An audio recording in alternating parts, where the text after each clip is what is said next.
Meow, meow, meow, meow. Meow, meow, meow, meow. Dramatic music, and other things. Man, there's a lot of plasma in the background. Hello, people. Alright, streaming. Damn it, I can't type anything. Help! Send help! Streaming on Twitch now. Caravonian. Rebellion. CC. And Mr. Wise of Border, hello and welcome. Silverfine X2. Just call you Silver if that's okay. Alright, and I need to copy a link, link address, and it goes here. I've done this before. It is really hot in me room right now. So if I do not smart decisions, it's because I'm boiling in my my internal CPU, also known as... Oh no, I misspelled rebellion. That's embarrassing. Hang on, gotta go back to YouTube and correct my spelling.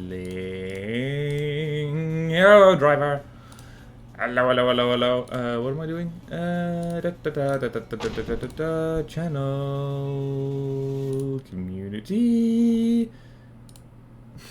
Caravonian Rebellion. There we go. Post. Post. Oh yeah, I don't know what my thermal paste is, but like it's yeah, not applied correctly. Also, it's friggin' hot. Okay, so funny thing about that, my family's always joked that my temperature control is a little bit broken. I never feel properly hot or cold when I'm supposed to, except when I end up doing that. Okay, let's do there. Okay, there we go. Streams and videos. Here. And there. Here and there. Back and forth. Oh, goodness. Did weird stuff. Okay. Hello, 3D Wrecker. Hello, 2._7. Hello, Monster Kicker. Hello, hello, hello, hello. Welcome to the party. We should go play the campaign. I don't remember... Oh, by the way, I have checked. The campaign, this custom campaign has not been updated since the last time I played it, so that's good. And what else? The one faction left to fight. I don't remember if I've updated any of my craft since the last time we've done anything, so... Let's load Rebellion 2024, and we'll get cracking. How am I doing? I'm doing pretty good. I've had a giant cup of coffee. I am finally... It took, like... What? The date for me at the moment is the 13th. Yes, I live in New Zealand. I live in the future. It's taken me, like, over 2 weeks to get into the swing, back into the swing of things of 2024, but I think I'm back now. I'm back into the routine of all the stuff I do, so that's nice. That is jolly nice.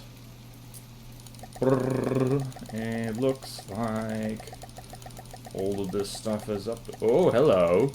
Hello. Ah, yes, I did update one of my... Oh, wow. These poor guys here, they're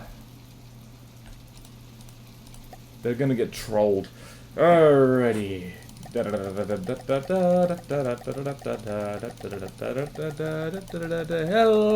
Tolroth. Hello, Cavalier.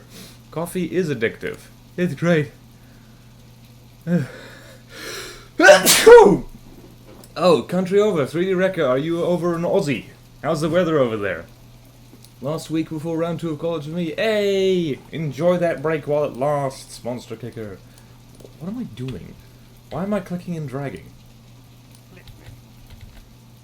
Wait, next country over is either Australia, Antarctica, or if you really go... Actually, there's quite a few in the east. That's getting into the Pacific. Yeah, weather's good. Yay! And thank you for the blessings. I need them. I'm scared of visiting Australia because I'm not good with heat. And if I visit in summer, I feel I might die. That's what scares me about Australia. Not the sharks or the crocodiles or the poisonous or venomous spiders or stuff like that. I'm scared of the sun. Which is probably more sensible. Okay, someone's blockading me. What's happening?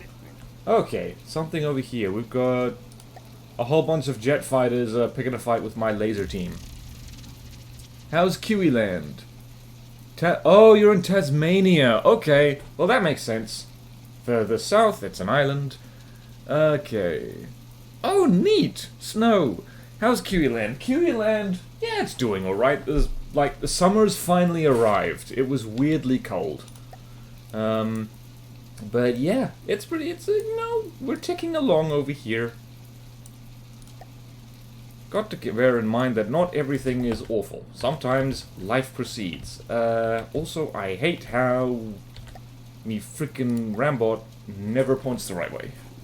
Check person who dies at 25 degrees Celsius. Yeah. Here's the annoying thing. Oh, hold on. Right, so here's the thing. I live in New Zealand, but I'm originally from South Africa. But pretty much all of my genetic material is from Northern Europe. So mostly Dutch, a tiny bit of French, a bit of English. So basically, like, I was born in, I mean, not the hottest part of Africa, but like, you know, it's like, you still can get pretty sweaty. I am not equipped for heat at all, mentally or physically. Also, I'm a pasty boy. You put me out in the sun, you hear this sound. Because that's me cooking. So to all the people who live in really hot countries, I salute you. Because you are tougher in a very specific way than I am. Ad breaks. Oh no. Big white umbrella. Oh yeah, like, I can see when the ad breaks are coming, so... Alright, right. Alright, basically the gist is that I'm not built for the heat at all. Oh, we've cooked a whole bunch of jet fighters. I was too distracted talking about the weather. That is the quality of content you can expect here on the, whatchamacallit, here on the program. Alright, what's up there? We got a toaster. We get to destroy this base with toasters. Delicious! Okay, you go there, and that's a thingy. I guess we can kill things like this, just for the sake of old times. Old times being last week. Yeah. Yay! This done today. Alright. -10 for a t-shirt. Who mentioned that? Okay. Now that you mention it, I actually would like to visit Tasmania at some point. Never even thought about it, but now I do. I'm like, hey, Tasmania. That's a place. What the... Oh yeah, so fun fact, the max speed of my submarines is 61 meters per second because, because occasionally they fly out of the water, because they're powered by custom props. Yay. I do prefer the cold. Right, let's follow these laser-guided missiles just to see what happens. Whee! They go wiggle, wiggle, wiggle, wiggle. Okay. Wow, I never got round to decorating these.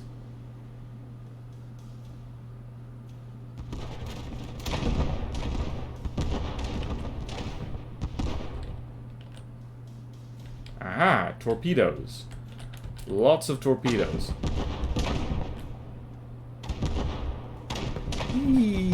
Tried coming to Tassie, you could hit me up on Discord. Hey, not a bad idea.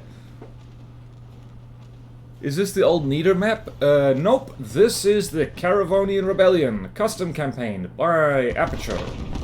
It's pretty good. Like, the only real hiccups I've had is because I got cocky. So, yeah. This campaign is easier than Neater. It's designed to be, and is. I wouldn't say it's easy. It's better for a new player, but still not a complete cakewalk. There's still stuff that can surprise ya. Oh, that reminds me, there's a Most Wanted I want to make on one of the craft in this campaign. I guess it's fitting that that'll happen after I've finished the campaign. Wow. What a waste of giant torpedo. Whee! What's up here? Actually, you literally do not need to move. It's fine. It's fine, it's good. It's a play that really want to put it on my channel. Yeah, oh yeah, shout out, 3D Wrecker has does From the Depths content as well. Go check them out. Yay! And boop! Well, so much for environmentalism. That tidal generator just got smooshed. Yay, splat.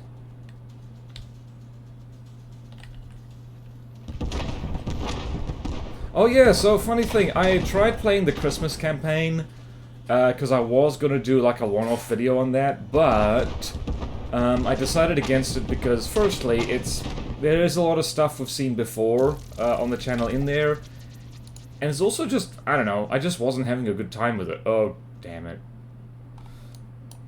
Okay. It's time. Right, let us... Oh no. One of me orcas got damaged. Alright, let's deal with this here fleet. Also, I'm gonna need to babysit these guys, because otherwise, we're gonna have such trouble.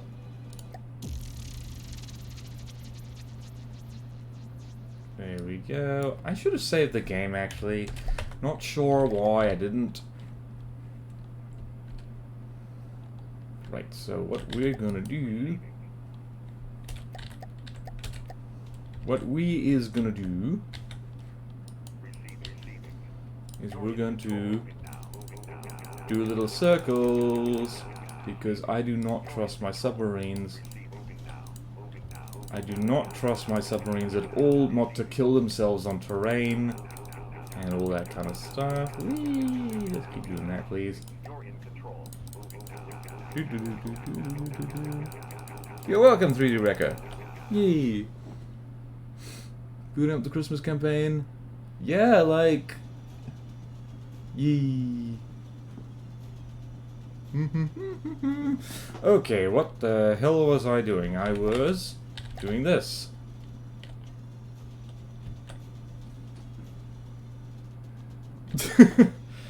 Whoops. Wrong button. Correct button. Alright, let us follow. Oh, here's what happened. Oh, you cheeky so... Wow, that looks like friendly fire.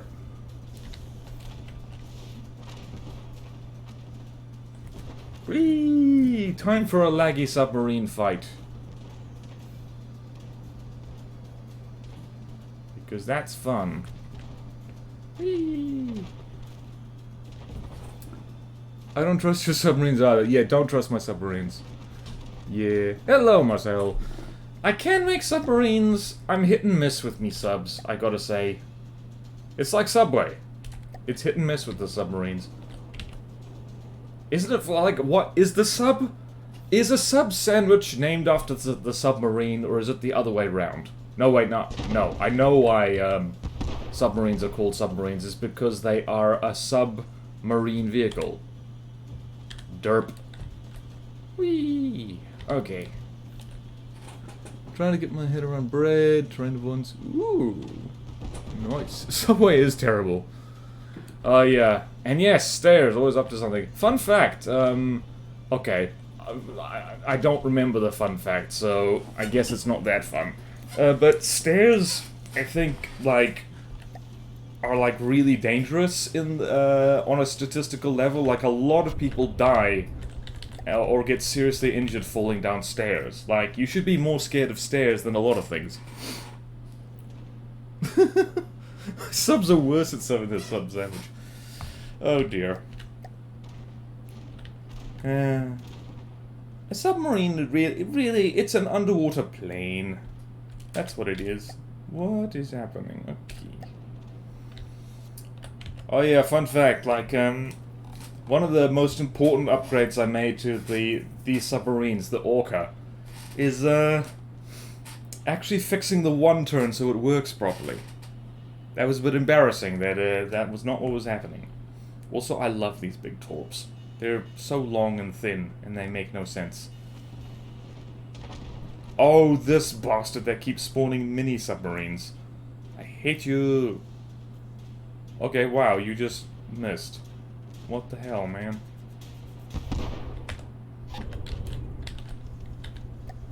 Whee! Let's follow this torpedo, see where it goes.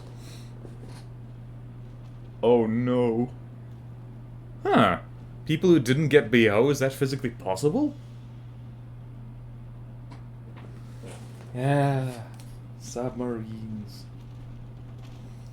Submarines. Submarines. Submarines doing submarine things.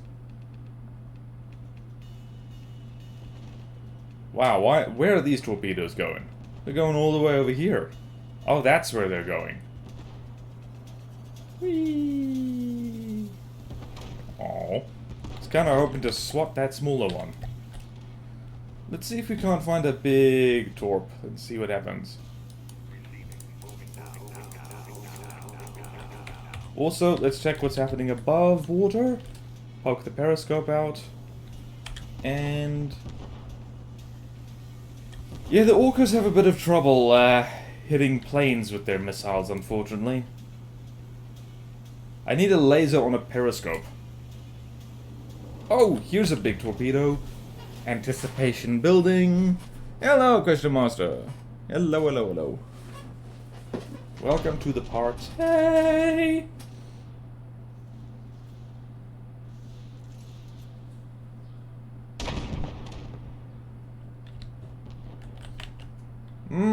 Big delicious hole. Please don't take that out of context. Oh wow, what?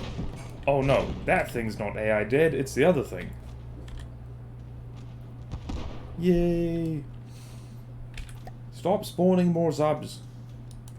Actually, hold on a minute. I think... oh wait, no! Oh, here's the halibut. Here's the halibut doing stuff. Okay, let's go. Where should we go? What is this? Nano sub. Nano sub being all nano subby. Whee! What are these? Are these my torps? Yes, they are. That's actually one of the things I really appreciate about decorating missiles, is that you decorate them and then you can tell which ones are yours if they're just flying through the air and you don't know where they came from. Use a small angle cone with frag or HE or a mixture of both with EMP. I'm not using EMP in this campaign at Aperture's request, because pretty much no faction craft in this campaign have good EMP protection. So these huge torps are mostly narrow angle frag, and you can see it with how they spray out, because when torpedoes get this big, a narrow angle fragment warhead is a little bit better because it like penetrates really deep. Okay, that's the halibut. I don't want to do that. Let's sit on you instead. So I'll just show you what these are. They look like this. You can see there's mostly frags, and the frag cone angle is about 12 degrees. I used to have them set to like go up at an angle, but that made them worse at fighting other submarines, so I changed that. And we're going to just drop down here. Whee! I will never get tired of watching these big-ass torpedoes just Tyrannosaurus Shrek things. I will never get tired of it. Look at that block confetti. It's so good! Here's more! Oh wow, that's going right in a good place. In a good place for me. Where am I? Let's follow these things. Oh, they're going right where I thought they would be going. Yay. Huge torpedoes are fun but impractical, yeah. They are really powerful, but yeah, like, they're so slow that, like, ships can sometimes outrun them. Yeah. The reason, like, well, yeah, this campaign might be a little bit too easy if you just EMP spam, because, yeah, you look in here, like, I mean, there's big holes blown through this, so you can see, like, there's no surge protectors whatsoever. And where's the AI compartment on this thing? It's not where you think it is. Oh, here it is. So yeah, some of the older ones even still have the old heavy armor AI compartments, which means that, like, they're really vulnerable to EMP. So if you want to just, you know, have an easy campaign playthrough and try out designs and stuff, like, you know, you could rock this with EMP, but it might be a little bit too straightforward.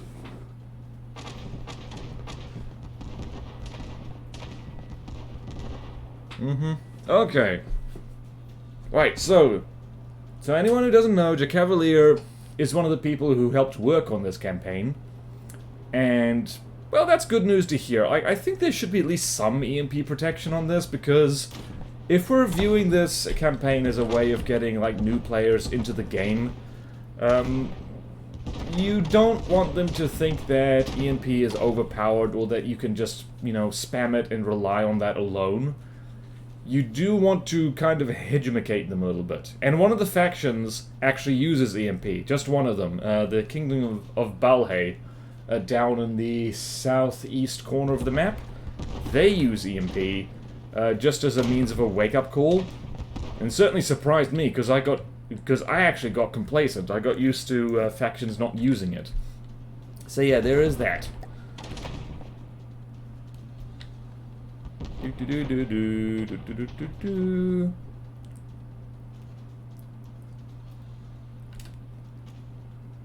Hello, are you also going to die?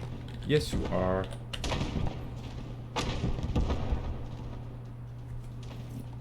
Whee! Hello, Nova Galaxy!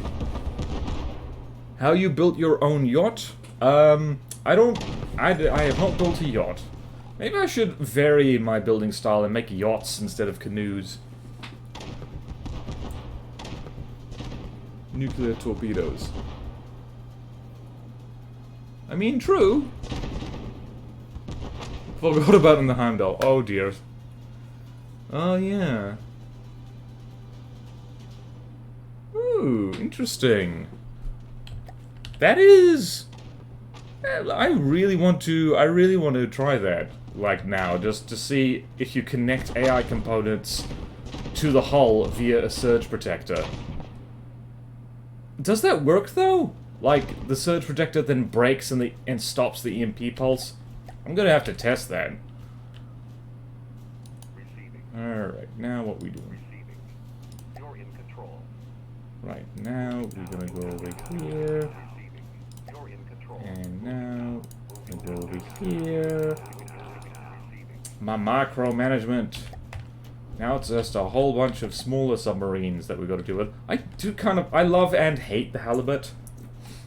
It's fun, but also it's very specialized. It's also got a funny hat.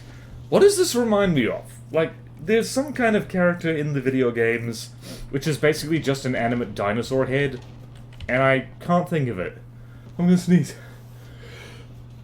Excuse me. Ugh. Squeeze me. Oh, come on, really? Big torpedo just wasting everyone's time. Oh dear. Thank you, Destroyer, for the subscription. Bullet Bill, that's the one. Thank you, Tolroth. Prime sub. Oof. Yeah. You can, yeah, that is a thing. It's just, you touch surge protectors to the heavy armor, and just for the love of peanuts, do not let the heavy armor touch anything important. I have experimented a little bit with just, you know, the entire internal compartment of the ship is just rubber wrapped. Because it turns out there's a lot of important stuff that is vulnerable to EMP aside from the AI. So laser components and stuff like that.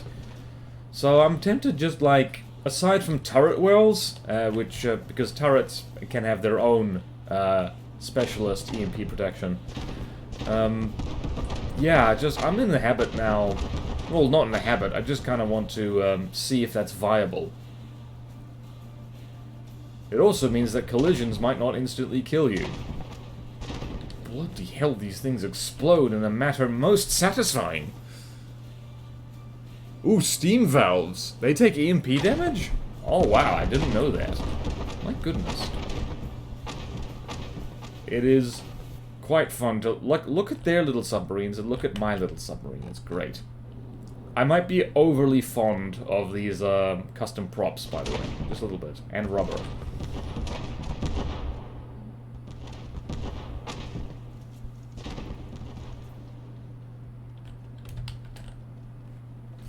Alright, looks like, yep, there's just one little submarine left, and it is being blown out of the water so my torpedoes can't hit it. Yay! Cool, well that was fun. Alright, you lot go and capture that. I don't know what accent this is. Let's save the campaign. One. Faction. Left. There we go. Clever, clever. Bullet bill rammer. Oh, that would be fun. I'm not good at ramming craft.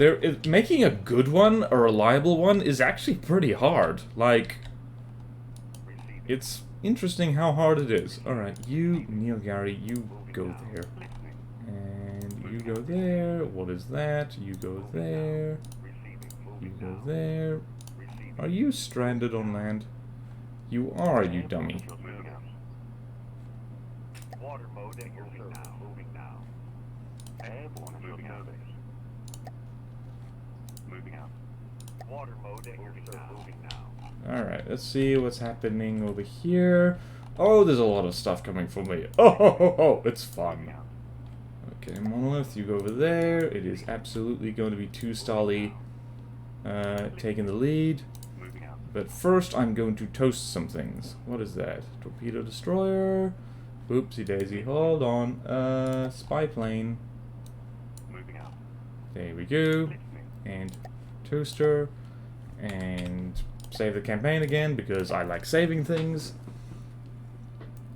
Oh yeah, named ones. Oh, do you have to do that? Okay, gotcha. Workshop, by the way. Yeah. Yeah. Yeah, it's a thing. Oh, by the way, if anyone is, anyone reading chat who doesn't understand what Question Master means by nuclear torpedo, it's basically a nuke craft, a suicide craft, but it's, under the water. Which is something I need to play around with a lot more, because it's quite a good idea, actually. Especially if you, make it out of alloy or something like that. I'd say rubber, but yeah, it would be, that might just make it a little bit, that thought was going somewhere. What am I saying? Not alloy. Don't make it out of alloy. That's probably not smart. Alright, we got a base here that we gotta kill. Now bounce back and forth between... Damn it, I should have checked to see if the Kingdom of Ballet had anything left. There we go. There we go. Ah! There's a big-ass base over here. And begin. Who did stuff? Ah! It was Raid Shadow Legends, not sponsored. Oh, that's a lot of stuff. Wow, I don't think I've ever had 3 toasters all at once. Yep, and it looks like... Darn it, somebody mentioned why the lasers on these things is not doing things correctly, but, oh jeez. These things really explode. Let's see...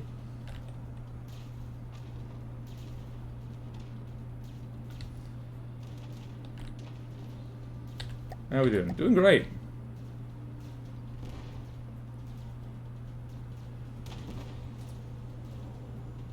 Whee! Zoom in on this base.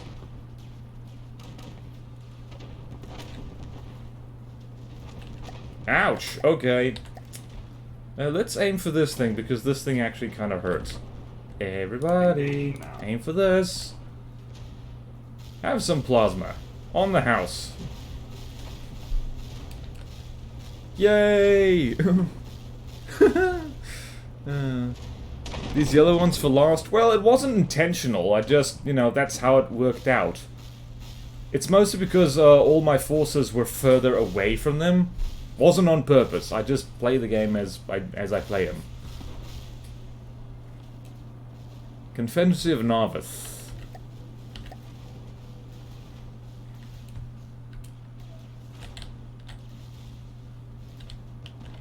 Whee!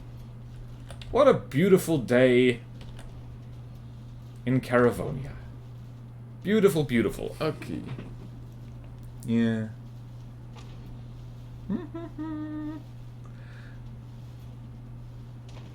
Oh yeah, okay, yeah, that's,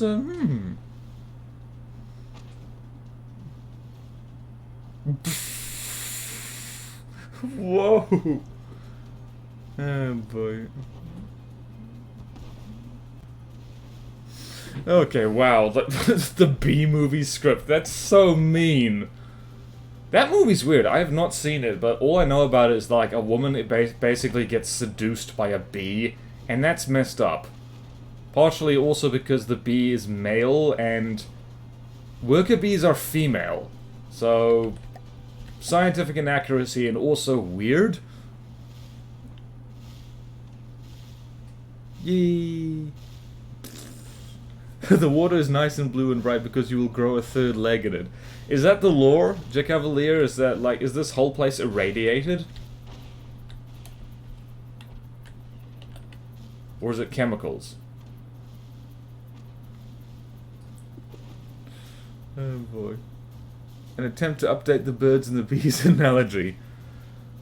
Now, son, when a woman and a bee love each other very much, they do a special dance to show where the flowers are, and then they have sex on top of the flowers. Wait, no, I think I'm getting things mixed up. Nah, it's fine. I'm pretty sure that's how you were conceived. Your mother went out and, was seduced by a bee. I wasn't involved. Why am I sounding like Barack Obama?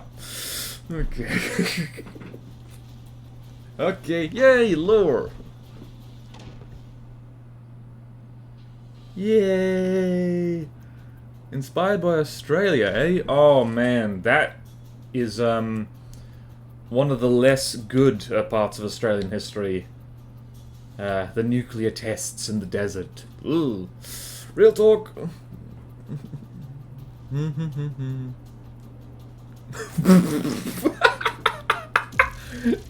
Hello, Americans. My wife is with a bee. My fellow Americans. Michelle has been seduced by a bee. That's like, I have such a terrible, terrible Barack voice. Anyway, but yeah, just blow up a condom like a balloon and hit it around the hall. Oh man, that's like, so good. I remember school assembly. You know what? Of all things, I thought about school assemblies the other day. And it's really a wonder that, like, if I was to go back and do school again, which I'm never gonna do, I literally have nightmares about it, I would skip every assembly, because I don't even remember what was talked about, what it was for. Why did we need to be there? Deacon's Christmas. Alright, so this is a big-ass revenge fleet. What is that? That is a Fafnir-class light cruiser, Fred-class aircraft carrier. Let's go look at the Fafnir. Because it's fun. Cringy crewmates. Good question. Yeah. Oh boy. Just, you know, the older I get, like, here's the thing, I was one of those kids who was like a stickler for the rules. Like, I was a good boy, mostly. But thinking back, and now, like, on how arbitrary a lot of rules are, and were, and still are, like, me now would have lost it at the whole batting a condom around the room thing. Is Thanos gonna attack the school? Oh, yeah. Oh, wow, we really only have one toaster at the moment. My goodness. It's okay. Bloody hell. Toaster is doing toast things. Delicious toast. Like, my fleet colors, by the way, are quite boring. Let me show you my fleet colors. This is the default. And this is the Harvard Confederacy. Do not ask about them. It's literally black and grey. Ow. You actually landing shots on me. How'd you...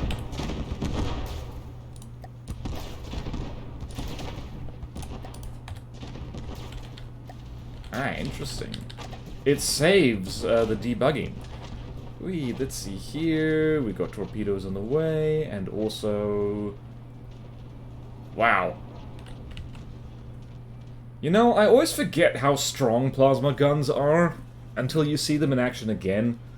So damn expensive, but man, like, when they're shooting at, like, above water targets, whew, it's understandable, like, how they're good.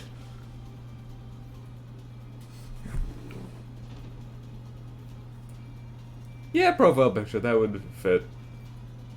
Oh yeah, these are tanky ships.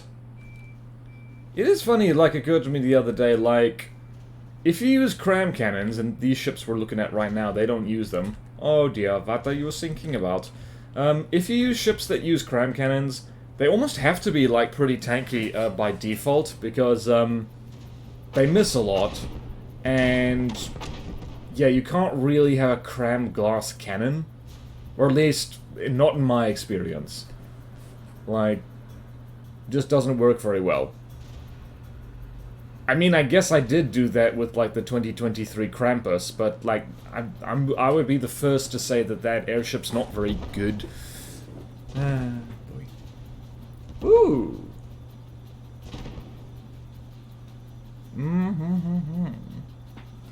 Yeah, plasma, like, it's still... once there's more stuff in Nita that uses plasma, I think plasma will be easier to remember, so to speak. If only because, like, enemy ships shoot at you with them. Let's go over here. Let's see how this one's doing. Whoop, something lagged. Bro, you gonna disintegrate or what? Oh, hey, we have another toaster. You know what that means? More toast. Delicious toast. And now you are too low. Ha. Sucks to be you. If I ever play this custom campaign again, and I am genuinely thinking about it, like, maybe not even on the channel, maybe just for fun, I would try and, like, well, stick to, like, roughly the volume limit that these ships have. Roughly. One of the reasons I didn't want to keep playing the Christmas campaign is because they have a volume limit, which a lot of craft in the campaign don't follow. And, like, I've moaned about Ashes of the Empire enough. I hate that. I really hate that. Do not put a limitation on the player which you cannot stick to. It just is not... it's just so annoying. Yeah. Oh, yeah.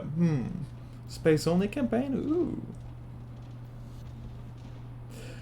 Yeah, well, in a cram-on-cram fight, that works. That doesn't work when all weapons are involved. So, yeah, because having a glass cannon against cram cannons works just fine because, you know, crams are pretty easy to dodge if you make your ship fast and erratic enough. But when you're up against advanced cannons or lasers, stuff like that, and you're relying on... you can't rely on evasion as much, so a cram-equipped glass cannon, just the damage fall, like... you can't do enough damage fast enough, because that's the thing with cram cannons, they don't do damage quickly, because they don't fire fast. Yeah. I think that makes sense. Ashes has a no volume restriction mode. I know it does. It used to not have a no volume restriction mode. Don't type in all caps at me, I know. But yeah. It is good that they do that. They need that for the Christmas campaign as well. Oh boy. All caps. Let's all type in all caps for a while. Yeah.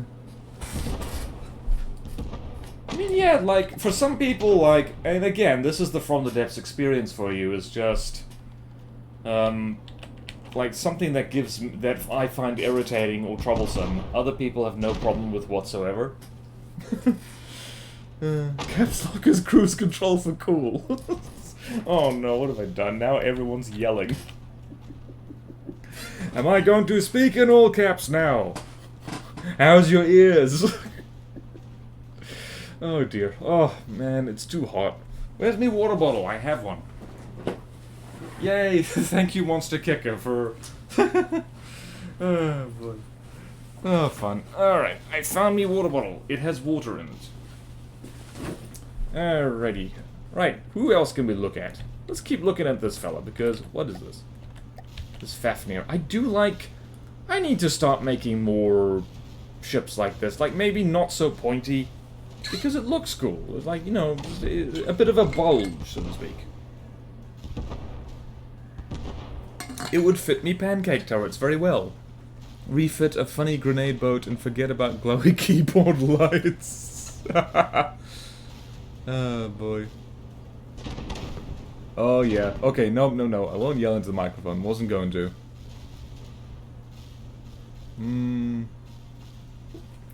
Curves. Yeah, tanks are hard. Like, I keep meaning... Well, I mean, I keep meaning to do a lot of things in From the Depths, but you know how it is. It's motivation to do stuff in this game. Amphibious tanks I need to make more of. I should just...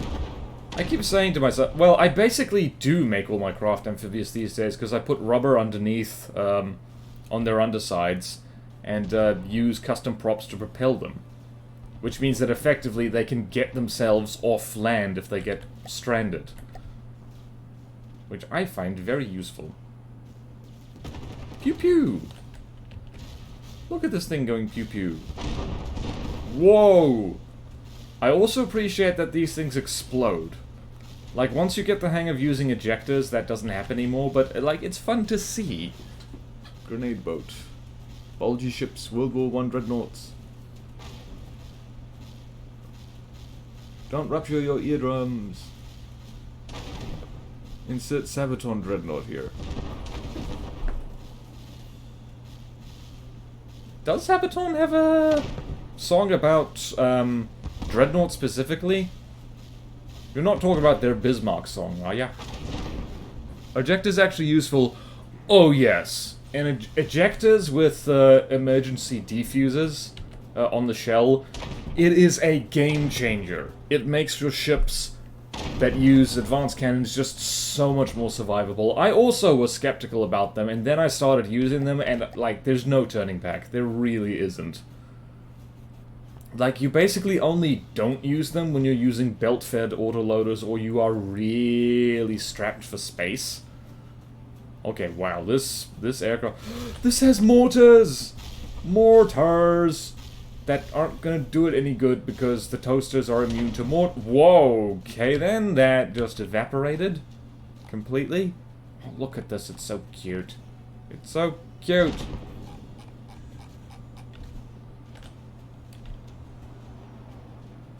And we got Death Spiraling Planes, of course we do. Beep.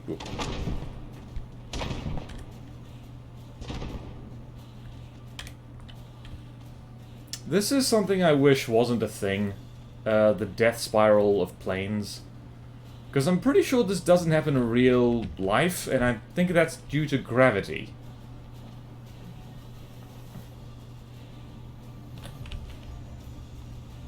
Seriously, what happened to you, dude? Oh, right. Is it because you banked a turn?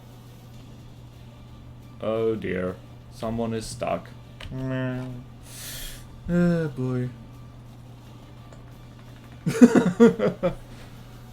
Okay.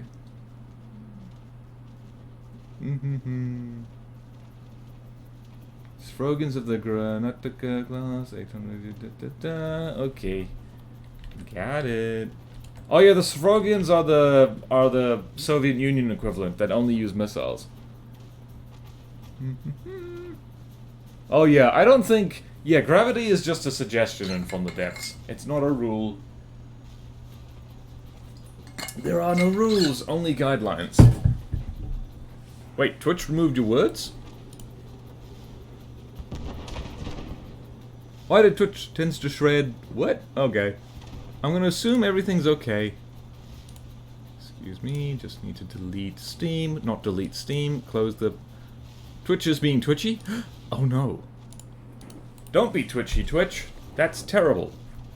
And yay! We are winning the game now. What the? Wow. My plasma shots were blowing up my own torpedoes. That wasn't part of the plan. Or maybe they were just despawning. I don't know. Wow, almost 2 million plasma damage.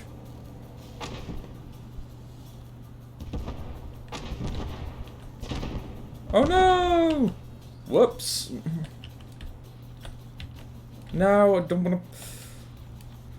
Locking onto stuff with the camp... Where'd you go? Where's you? Yay! Hell yeah. Okay, we are doing great. Oh, that is a lot of stuff. Listening. Moving out. And that is the expedition fleet. We got a swordfish and then a deli. That... Are you stuck? Receiving. Moving. Oh. Hold on.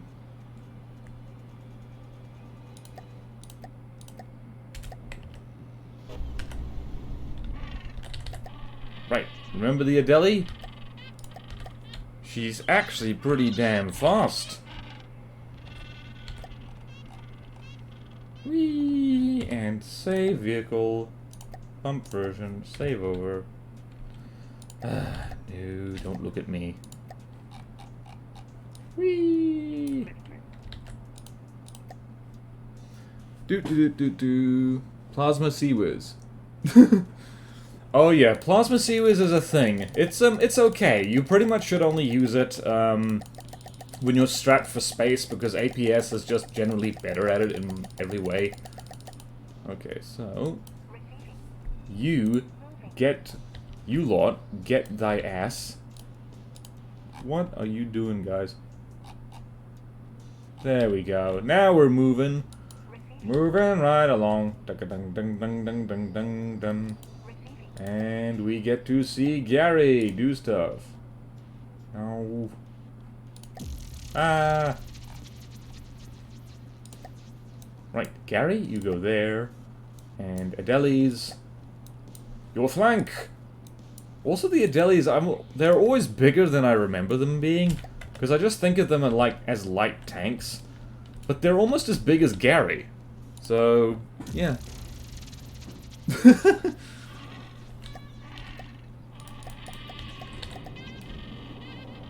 Also, I've forgotten what shells I put on these guys. I think I put... Yeah, I put AP heat on them. Whoa! You missed! You fool! Oh, hello. Oh no! Flying boat!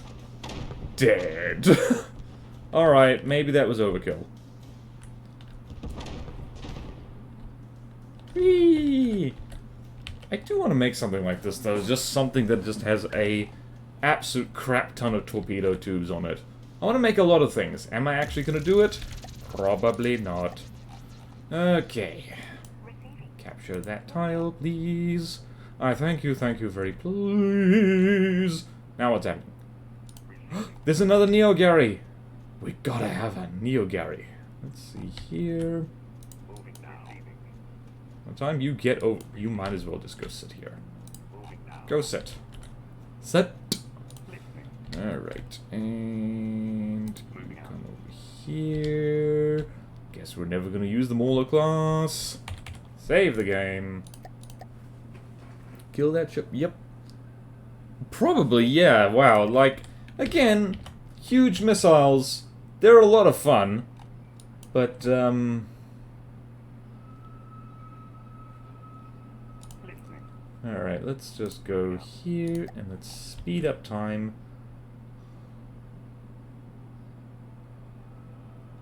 And we're going to plasma stuff.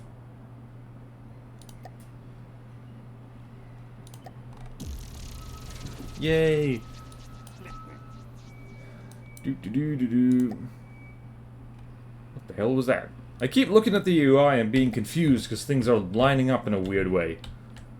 And begin. How does one get an invite to the custom campaign Discord? Shakes. I don't know. I think you just gotta find someone who's already in there and connect with them. I can try. Hang on. I will post an invite to the thing. Invite on the CC on. Oh, okay. Alright. Alright. Thank you, J Cavalier. That's very helpful. It means I don't have to do it. Okay. Where are you? Where am I? Where am I? What am I doing? We're toasting things. Because we're good at it. Mm-hmm. I hope the haircut's good. Deacon's Christmas, so violent. I don't know what this thing was. It's not a thing anymore.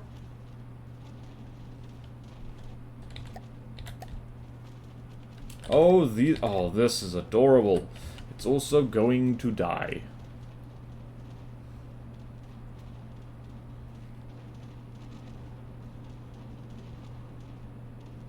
So yeah, this is World War I and World War II style craft against a space-age plasma demon.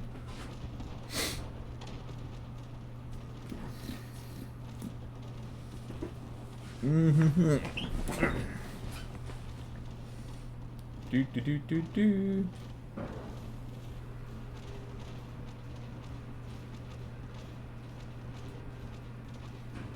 Plasma block confetti is so good. It's delicious. Yeah.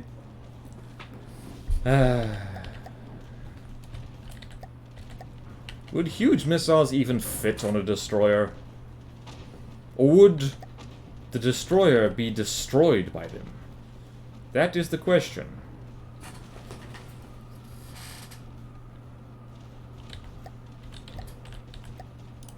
Engaging now. Finish what you started, Toaster. Wow, we've, hollowed this thing out completely. Whee!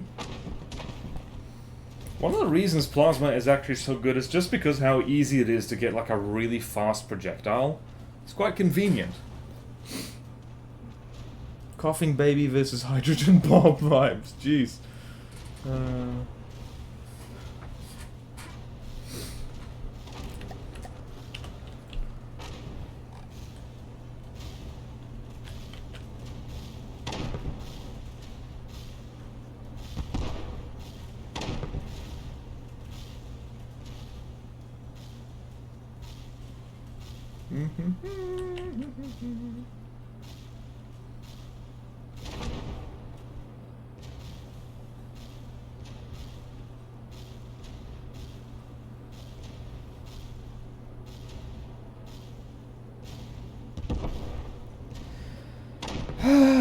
A lovely plasma Saturday.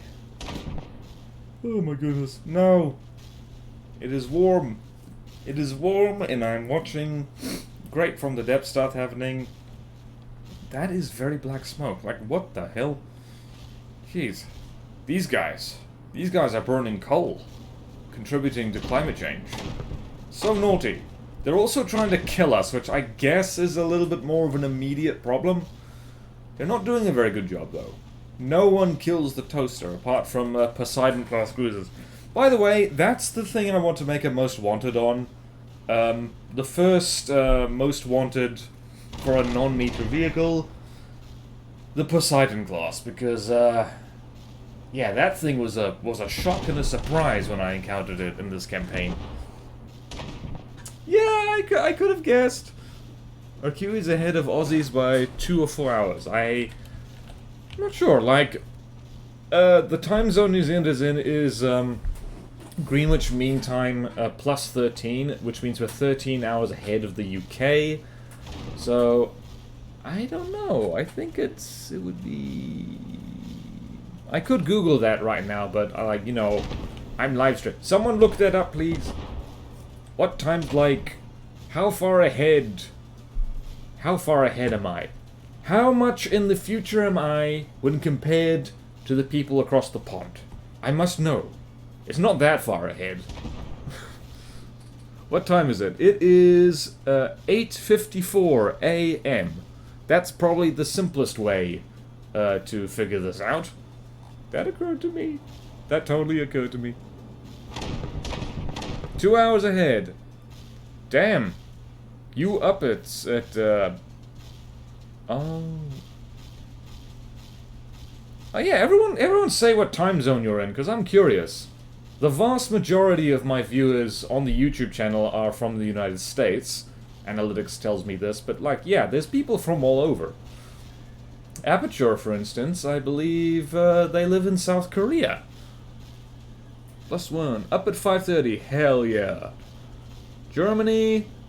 It is almost 9 o'clock. Kreutzer. Almost around 11 p.m. Man.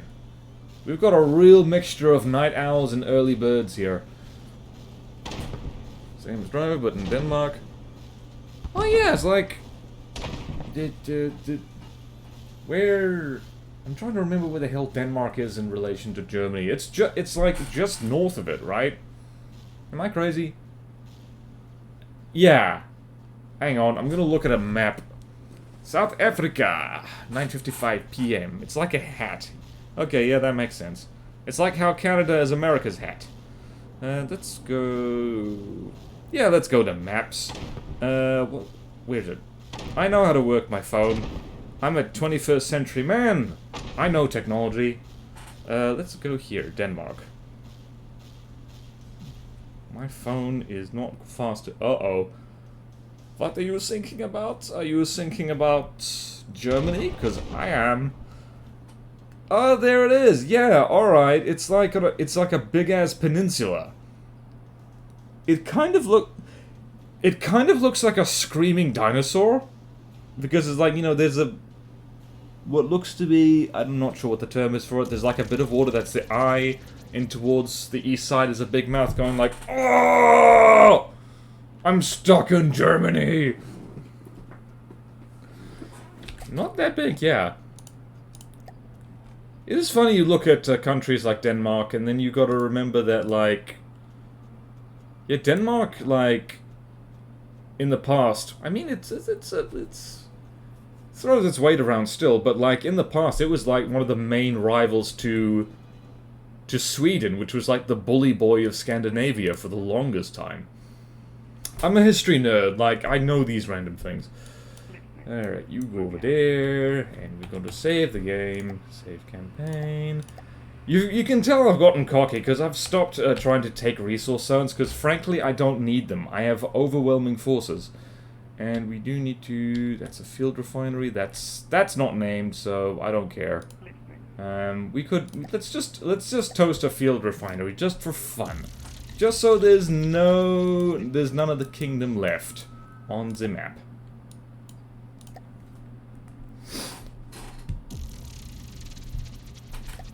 Whee! I'm over here. Pew pew. Yeah, that laser, I have no idea, like... Damn it! Somebody told me what was wrong with it, and, like... I just don't know anymore. It should be able to aim down here, in fact.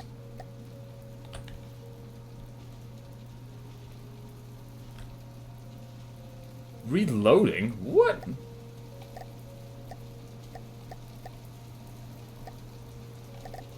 Wait a minute.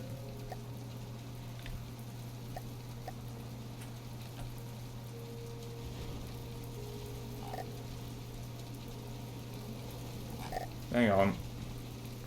See, like, it can aim there, but it's not doing it. It's just consistently missing, and I don't know what the problem is. Let's see. Yeah, let's see the laser just while we're here. So these are the laser settings. So we're on. Why are we on weapon group 3? Weapon group 3 is where all the hell?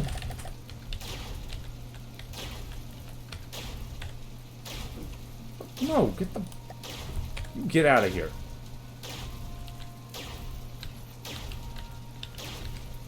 Where's the controller? Get back. So we're here. Weapon group 3 should be able to aim over there.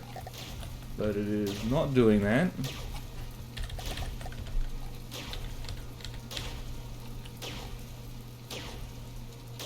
Wow, it's even synced up with this. Okay, so this is all this. Laser settings.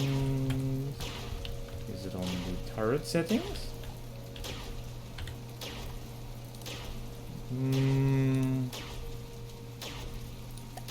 If I did this, does that help? It does not. Nope. Why are there missiles on a plasma turret? There's, well, firstly, it's got torpedoes, which is for underwater shooting stuff. And also, those are interceptors. This thing is quite missile-proof. Man, what the hell is the deal with this? If I turn this off, does that do it? Nope, that does not do it. Yeah, I don't know. What the hell, man?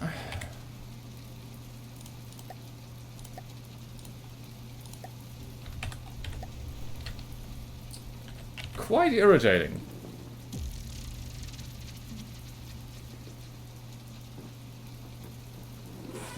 Right. Also, why would you not have missiles on a plasma thing? Receiving. Moving now. Moving now. Listening. Receiving. Okay, we got a toaster over here. Moving out. Toaster over there, and you just gonna capture that, I guess, because why not? Moving out. And that is a named base, so apparently we do have to blow that up. That's important. So, dumpty dumpty doo, dumpty dumpty doo. How do I get out of bed with my dog on the bed without waking the dog? That is impossible. Exactly. You can't. You just can't. All right, now let us do this. Where is the nearest spin maker? It's over there. Moving out. Listening. Ah, yes, the pirate music. Receiving. Moving now. Listening. Moving out. Right, so we're gonna take that out, and there's a resource extractor over here, and we're gonna go over here. Listening. Listening. Okay, let us speed up time. Oh, hello! Oh, hello. Oh, hell yeah, there's gonna be a big fight over here, people. Oh, yeah, peeps. It's gonna be a big-ass fight. And while this fight goes on, I'm gonna go get the midstream refreshment. I've decided to restart the tradition of just running away and getting a nice carbonated beverage, just to keep me going. Let's go over there. Whee! Up. Let's do, what is that? That is a Odin Cross! We gotta see this. Okay, let's go over here and begin. Oh, poor fella. Alright, Tustali. Let it rip. Okay, I'm going to lock on to the Odin. Because anything that's called the Odin, you know it means business. Whoa, look at this. Oh, look at this guy. Epic! It looks epic. Quad guns, so many quad guns. Looks so cool. So cool. Now Tustali is going to kill it. Those guns better fire. Let's see. You good? Yes, you good. Yep. Hell yeah. Which way are you turning? Turning that way, so I'm going to look at you that way. Right, getting a Pepsi. We'll be back in a moment.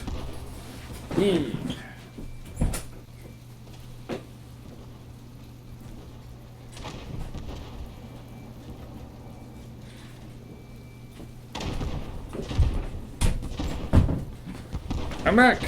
Alas, my Pepsi did not come from the fridge. Also not sponsored. This thing doesn't look like a glove. Hey, rubber mantlets! A fellow rubber mantlet user. Bloody hell, that's a lot of... What are those? Bombs? Where'd those come from?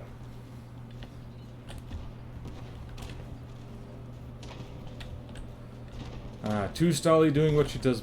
Actually, how big was this thing? Damn.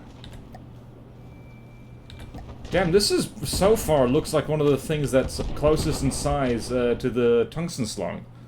In terms of how fat she is. Oh damn, instead. Oh man. Can you imagine? Oh wow, look at these. Are these glide bombs? They look awesome.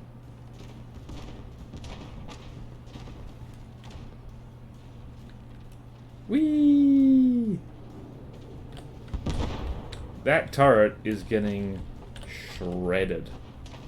And that turret just fell off. You need a bit of... Oh my goodness, the mortar is actually doing things. That's impressive.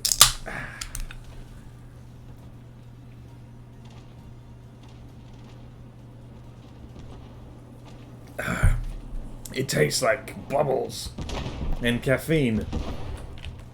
An artificial sweetness that may or may not give you diabetes depending on which scientific paper you read. It's why I only have this once a week stream treat. My goodness. This thing's had a facelift, except we've forgotten to replace it with a new face. How embarrassing. There goes my reputation. Well then, this is exactly the kind of thing that crime mortars love to shoot at, I guess. The AGM-65. Ah, yes. Red Rooster? What? Wait, Red Rooster? What are we talking about? Did I say something that sounded like Red Rooster? Because now this is going to confuse and bother me.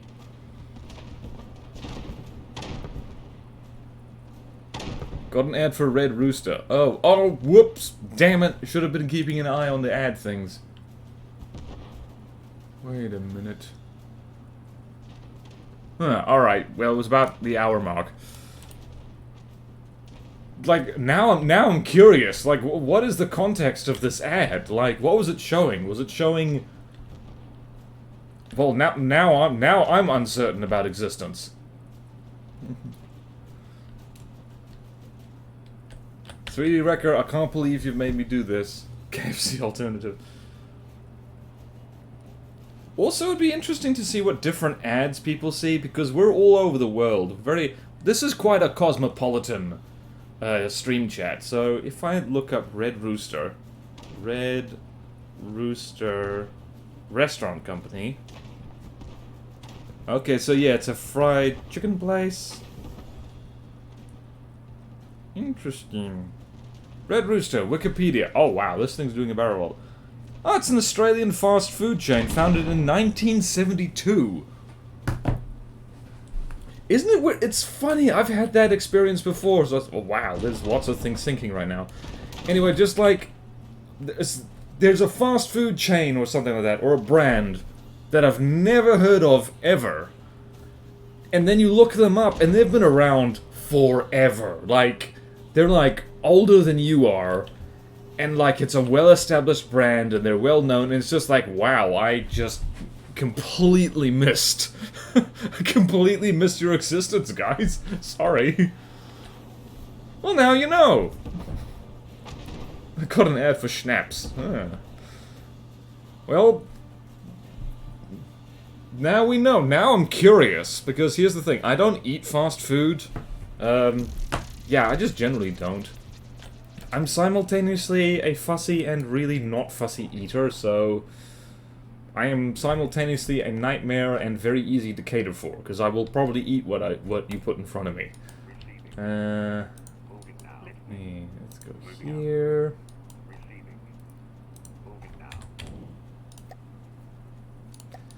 Da-da-da. Pull all of the ships out of play. That is smart, new, and laser swordfish, and that's a resource extractor. That's gonna take too long, so... Right, swordfish, you go there. We're gonna play tag.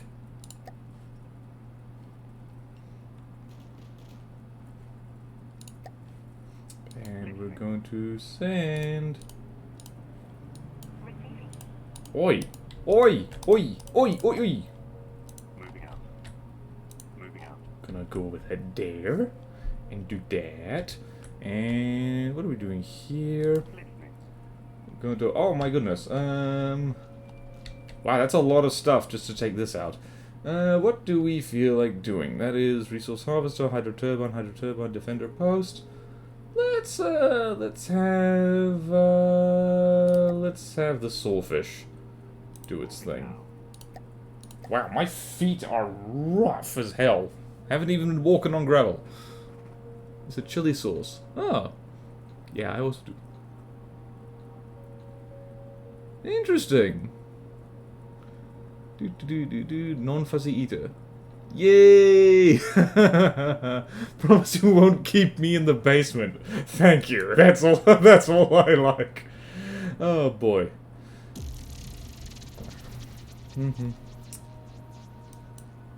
Okay, now what are we gonna do? We're gonna do this.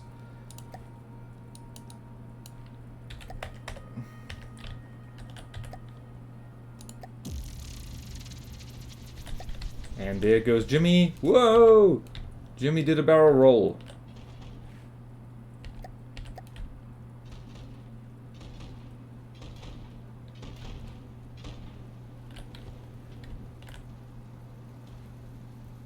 Whee! Wow.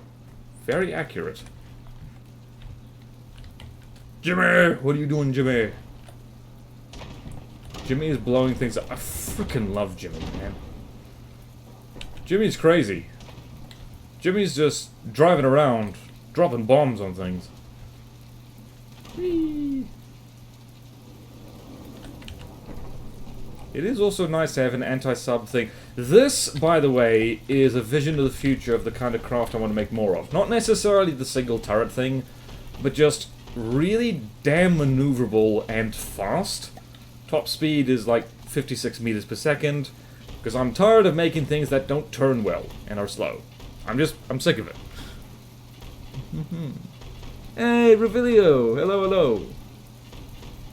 Well, thank you very much, Revilio. Glad to hear it.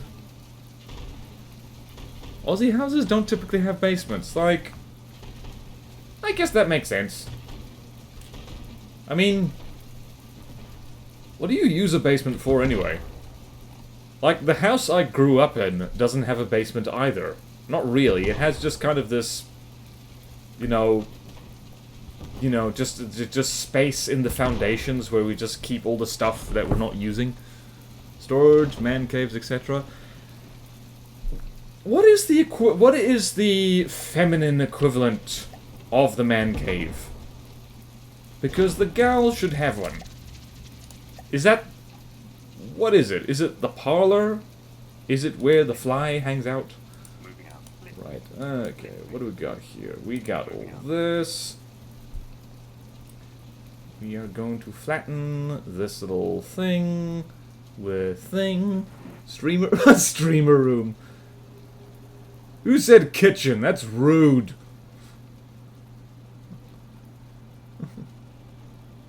Woman cave, obviously. Okay. So rude. Revilio, give yourself an uppercut. The kitchen is for everyone. Everyone who wants to eat. Because to eat, you need a cook. Elder Jude, it's a garage for your Panzer fucking. I thought you were gonna say something classy like, I don't know, Mercedes or Volkswagen or something like that. But no, we're making tank jokes. Alrighty, so that goes over there, and this go over there, and ow, my head, it's warm, my head hurts. It's okay, we will power through. No, you know why my head hurts? It's because I'm sitting funny. Not funny, haha, either. It's funny, my neck is doing weird things. Where are the bad guys? Hang on, there's glare on it. Ooh, oh, Panther. Oh, that's the joke. Yeah, like... Oh, hang on. Go away, son. Sunlight. Yeah, a genuine issue World War II tank would cost an absolutely silly amount of money. Where am I? What's happening? Let's begin the battle and see what happens. That's a lot of submarines. I should have checked to see what kind of submarines those are. Okay, well that's... This is why we like particle cannons, because, like, the battle just opened up and immediately we blew this thing's face off. Awesome!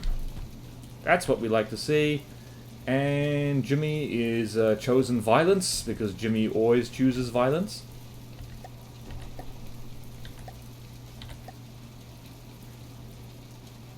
Jimmy! What are you doing? Where are you going? What are you doing? Okay, Jimmy's getting the hang of things. And that is a buttock that fell off. Whee! Okay, hang on. I need to get the sparrows to not fly over land. And they're probably not gonna fly into each other. Probably not gonna do that. Kablooey. Used it. Wait, what? Whoa. Nah, Revilio, sorry. You're a little bit out of date on that view. Women are. Well, no, women are. If a woman's a better cook, it's only because they're encouraged to cook. Like, you know, men are actively discouraged from being in there, generally, so... Nah.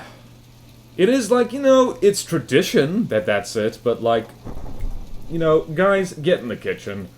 Food tastes better when you cook it, or when you help with cooking it, trust me. Yeah. It is then interesting to note that most professional chefs are men. Think about that for a second. If the cooking pays money, suddenly it's the men who are keen to do it.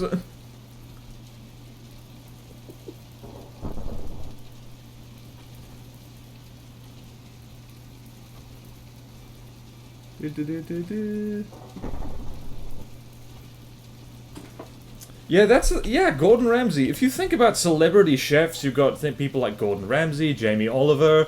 Those are the only two I can name. And then, who's like, damn it. I know of a, like, woman celebrity cook. Like, I know of one. But I can't remember her name. Damn it.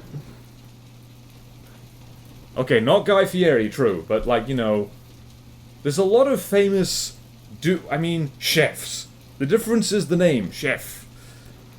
Nigella Bites? I've never heard of them. Not to get real talk, but, like, nah, guys. Woman's place is not the kitchen. And it's not the man's place either. The place in the kitchen is for A, the people who cook good, and B, the people who want to eat tonight, because if you don't help with the food, why the hell should you get any? That's an exaggeration. Everyone works it out. My mum does all the cooking when I grew up. Like, my dad didn't do it. But that's because they're like, they are old school.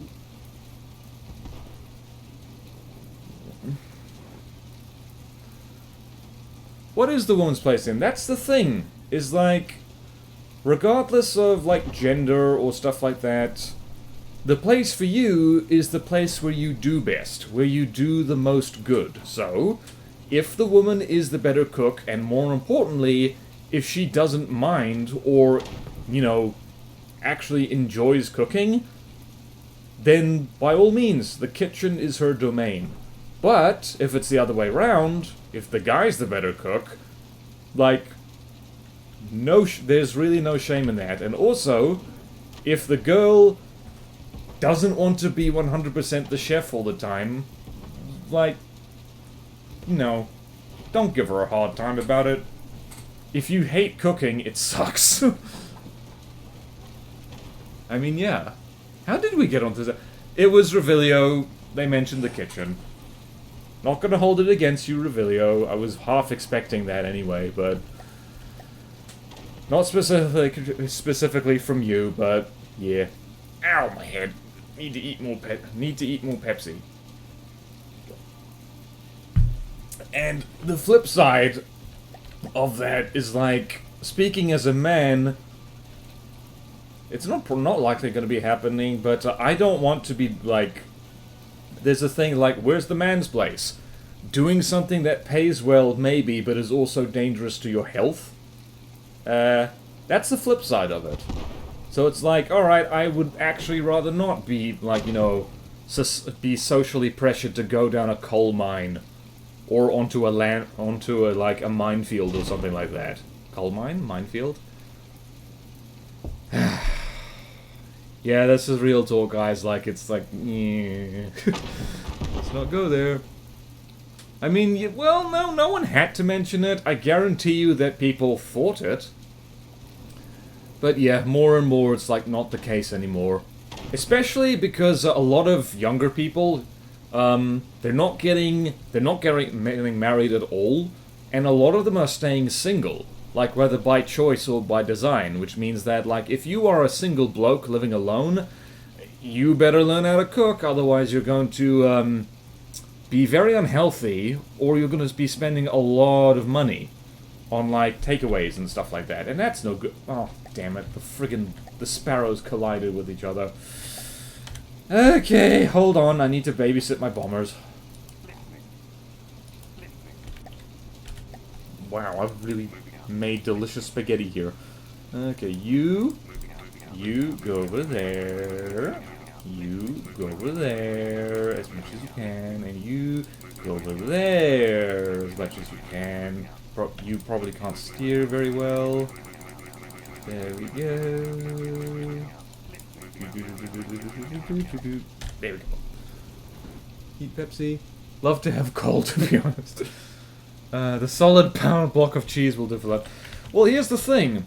Using my dad as an example, and putting this into perspective, my parents are in their 60s, and they're from, like, South Africa. They grew up during apartheid, which is about as conservative a culture as you can possibly get. But they were liberal by the standards of the time. Like, my dad was a hippie. But even then, like, my dad never really learned how to cook, simply because, you know, they didn't let him into the kitchen, so to speak. It was just expected that that was, like, the job of, like, his mum, or eventually his wife. So he just never learned. It's apparently a problem in places like Italy, where, like, men get no respect, for, like, doing household stuff unless they are a professional at it.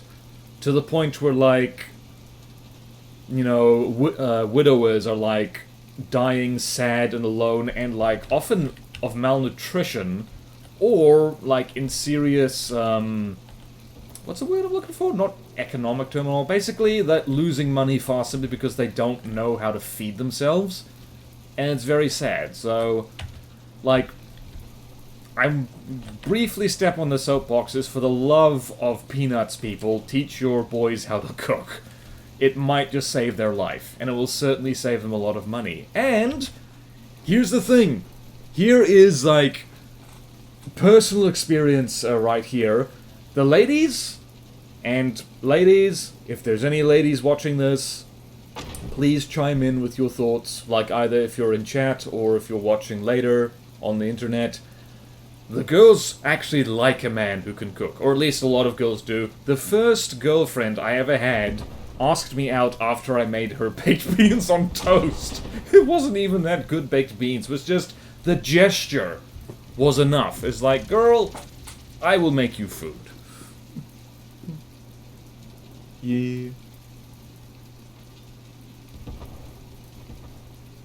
Yeah. BorderWise with peas on toast, yeah. I mean, yeah, that's the thing. It's like, it's subtle. And the kind of... Yeah, we finally finished off the submarine people. It's subtle, like, because the whole... Oh, boy. I'm gonna say a word that's gonna make me sound like one of them people who, like, have a PhD in women's studies. The conditioning for what men are supposed to do and what women are supposed to do starts really, really early. And it forms lifelong habits that are kind of hard to break. So, yeah. I get it. Like, if the woman's a better cook, then cook. But, like, at the very least, help her chop vegetables or something like that. I don't know. I'm gonna step off my soapbox now, because I'm probably going to annoy people. There we go. Because we're here for From the Depths, damn it. Okay, we need to freaking get rid of that. That's so weird how... Excuse you. It's so weird how damage debugging saves like that. Beans on toast taste so good. Yeah, man. I haven't had beans in a while. Yeah. Mac and cheese for life. Yeah.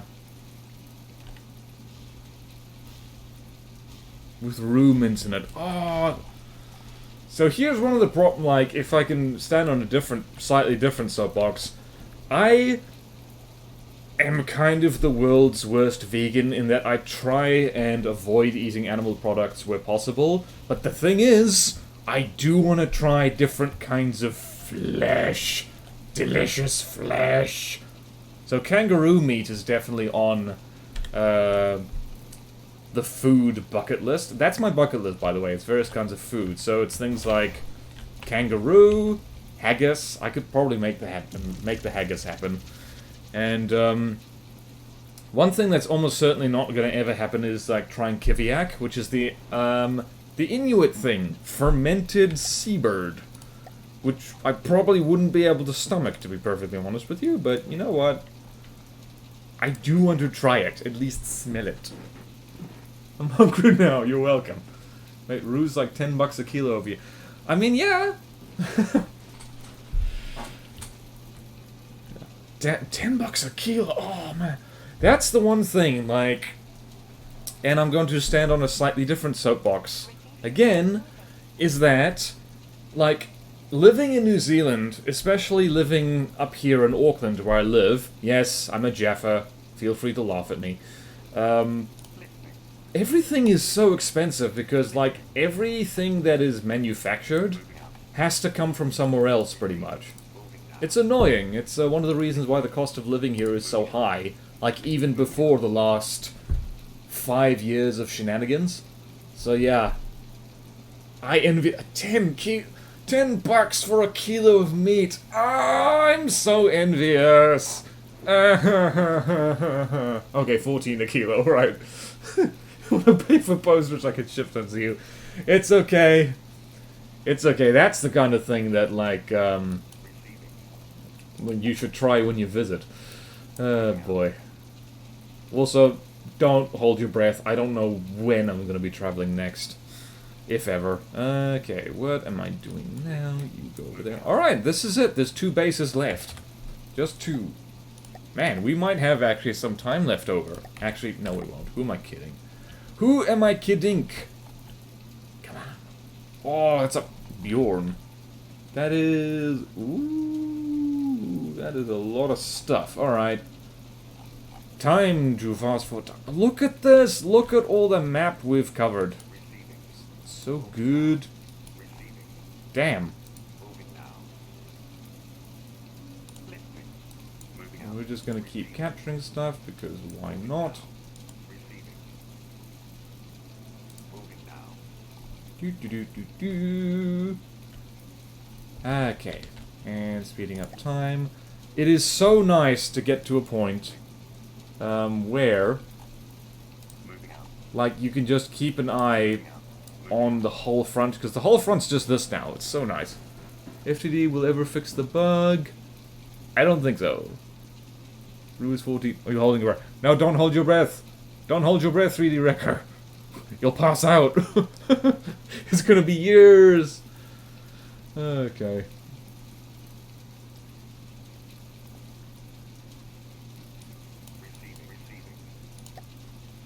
Receiving. Moving now. Listening. Receiving. Moving now. Listening. Alright. Front moving down. Looks like it's gonna be 2 Starly finishing this off. Receiving. 2 Starly with toaster backup. Because why not? Receiving. Whoop! There's gonna be an interception. Interception.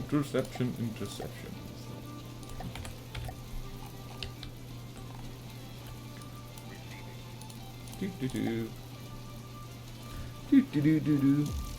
This campaign kind of remind me of Lathrix's back in the day. Ah, interesting. What makes you say that? I'm flattered, definitely, but beans on toaster backup. On toaster? Oh boy.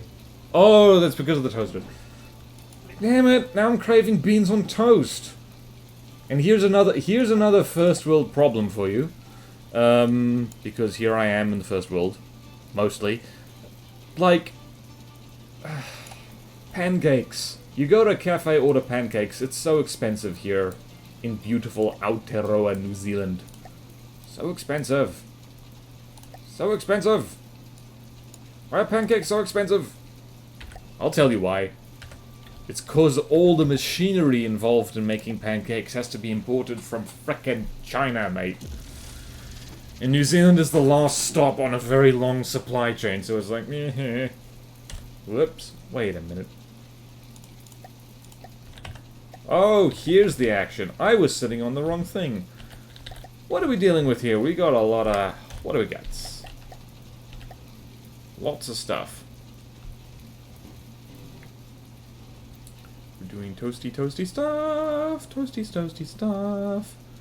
And the power of disco shall kill... This is why I don't think I'll ever be able to make a battleship that doesn't have lasers ever again, because, really, lasers are so good at dealing with things in a death spiral. It's not even funny. Even these lasers, which are, like, really indecisive for what they're shooting at. See? There. Disintegrated. Whee! Splat! Oh, you poor, tiny little friend. Whee! Okay. Flattered you. Well, you're welcome. Okay. Oh, no.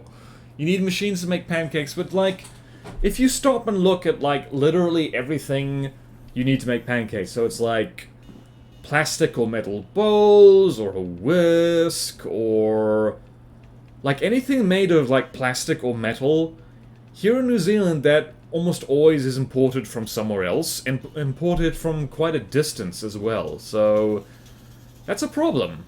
And also because things are cheaper when they're shipped in bulk, there's only like, you know, 5-6 million people in total down here, so we don't get to... Oh, the tanks! We don't get the benefit of, like, cheaper in bulk, really. Oh, pancakes. Oh, no. Made myself hungry. Now I want pancakes, damn it. Look at these little amphibious tanks. Look at them! Look at them, they're so good! They're so fun to kill. Oh, that's the Bjorn. I was wondering that. A Bjorn squadron that was planes? I mean, there is a plane called the Bear. That's the... Oh, that's a fun thing about the NATO designations for, like, Soviet aircraft. Is that I never realized that their names, the first letter denotes, like, what kind of aircraft it is. So you got things like the flanker, I think the ferret, and those are fighters because they start with F. And then you got things like the badger and the bear, and the, like, I think bounder is another one? And I never put that together until it was pointed out that that's why those names come up with it. They're not just pulling them out of thin air. It's like, alright, so that's a bomber, we're calling it a bear. Because it starts with B. BorderWise Plastic Factory when? Never! Mycelium plastic. That's where we gotta go. Yeah, that is a thing, is like, it is gonna run out eventually, like, there is only so much. Oh boy, here we go, another soapbox. So, like, it's not just the whole environmental thing, it's just we are actually going to run out of it.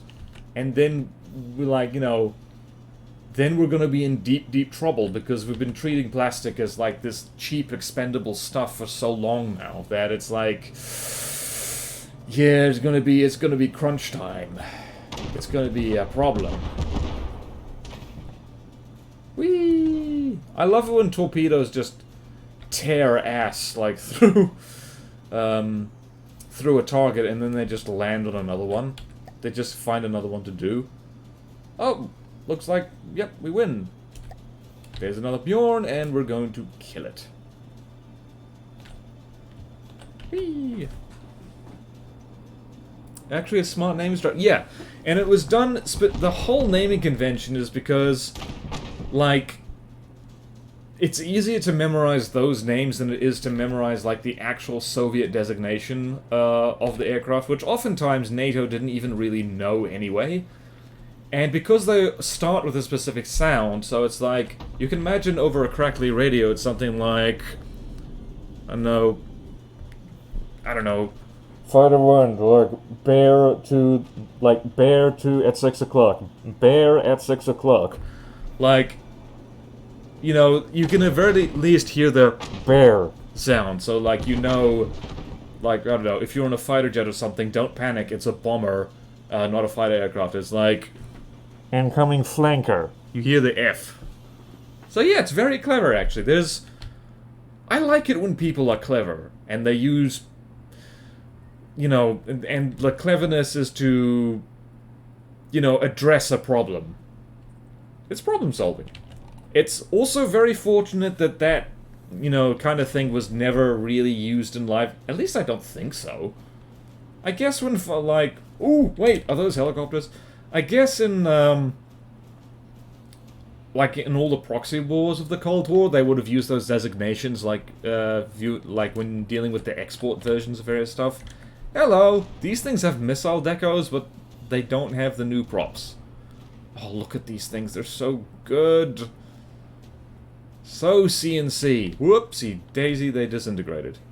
I didn't even get to see what those were named. What's that thing? Two Stolly?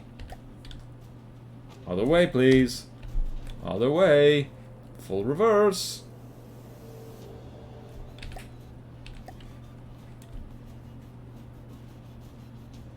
Whee! It's a propeller aircraft. 2 syllables is jet, 1 is prop. Oh! What, really?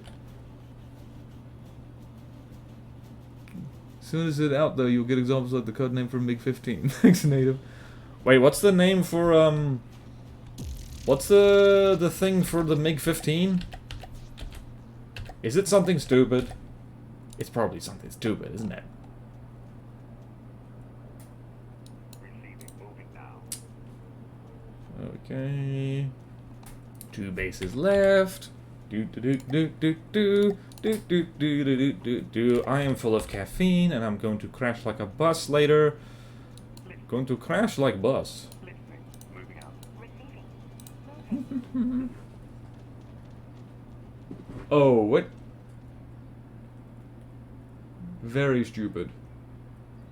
Oh, I think I know this one. I think I know the MiG-15. Is it the kind of thing that, like, Twitch chat won't allow? Hang on. How do missile decorators work? You gotta place a munition decorator block, and then on the missile you select which decorator block you want. Here's the Union Squadron. Let's go here. MiG-15. NATO code. Oh dear. I mean... Okay, so... Alright, it's not as bad as I thought it was. It does, unfortunately, sound...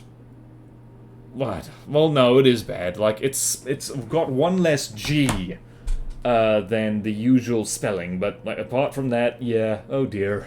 Oh dear. Oh boy. Oh no, it's like, so, you know the term that's like a very derogatory term for someone who is, someone who's gay? That starts with an F? Yeah, it's that word. Also, slang for a bundle of sticks, which is where the insult actually comes from. It's a really ugly insult, actually. It's like really, really vicious the more you think about it. Oof. Oh no, I'm almost certainly whoever named the MiG-15 was not an LGBTQIA+ person. This was the Cold War. Even if they were, they probably would have kept quiet about it, for the most part. Okay. Thought the word was rude due to racism. Not really. No, that particular word, it's homophobia. Although homophobia and racism have...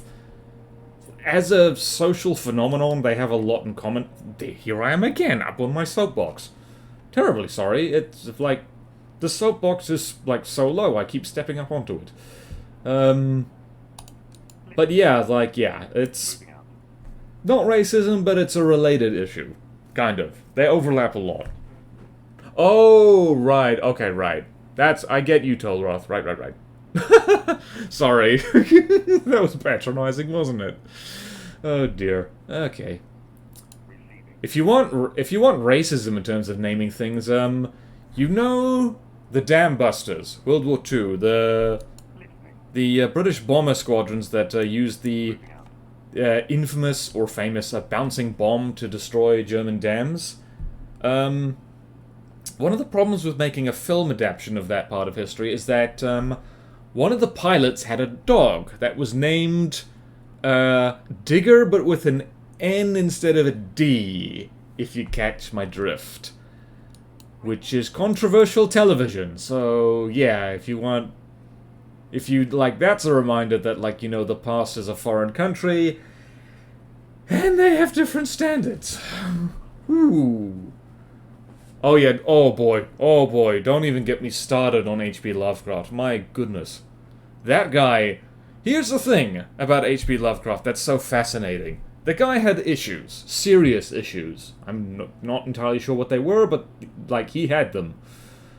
But the thing is, he was, like, early 20th century. What we would consider horribly prejudiced was normal back then. It was just seen as normal. Not that the people it affected, like, you know, were cool with it. Like, they just kind of, like, had to get numb to it, I suppose. As they do now, still. But even by the standards of the time, H.P. Lovecraft was a tremendously racist person, apparently. Like, even his, like, you know, his peers were like, dude, calm down. Really now. Oh, boy.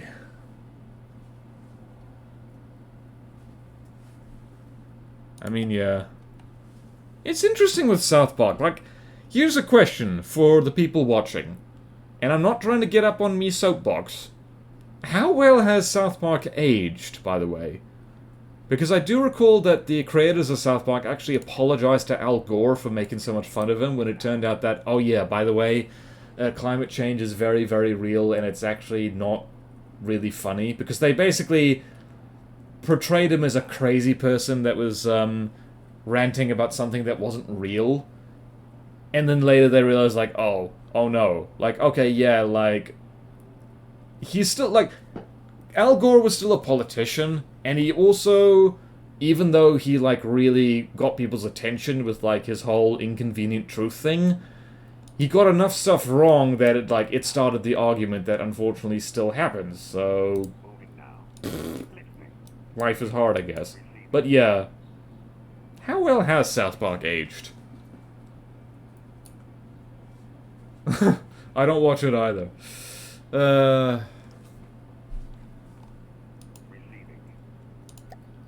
I mean, like, it is interesting that something that was, like, designed from the very start to be, like, offensive.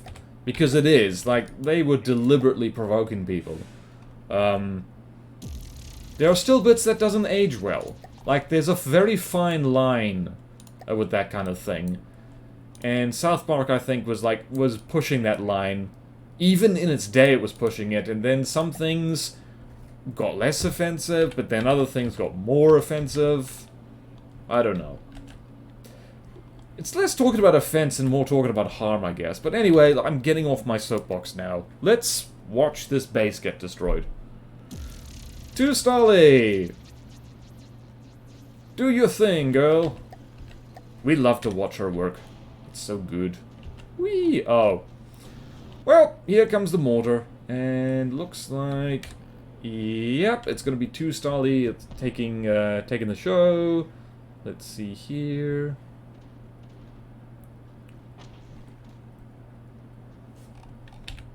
You know what I'm going to do? I am going to set a little patrol path for our friend here, just so I don't have to think about it. There we go. That way you'll never run onto land, you dope. There we go.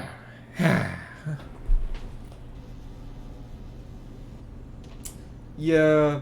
Well, that's the thing, is like there's a important distinction to make between being offensive and being harmful. They're not quite the same thing. Like, it's best not to offend anyone unless there's actually something you're trying to accomplish with doing it. Like, you know, getting a message out there or something like that.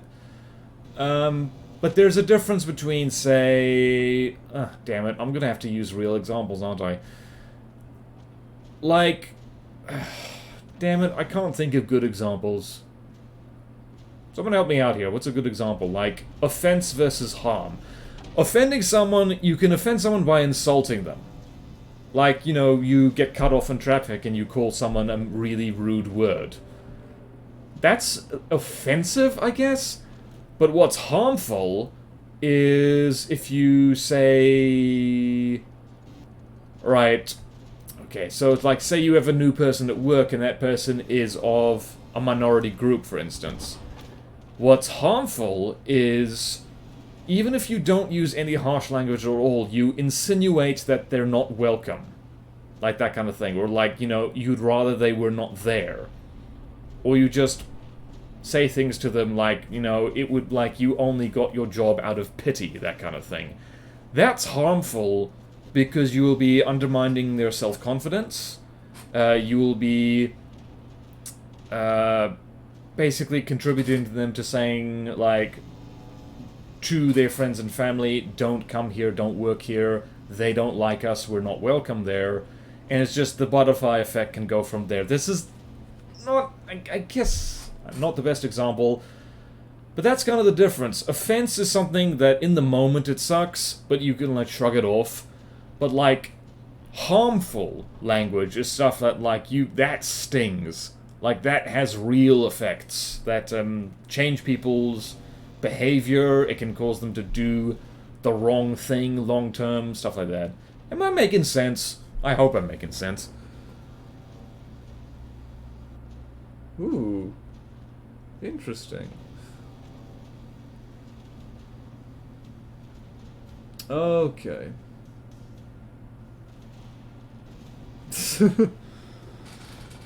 It's interesting with that, the musical. I did see the musical. What was it? The Book of Mormon?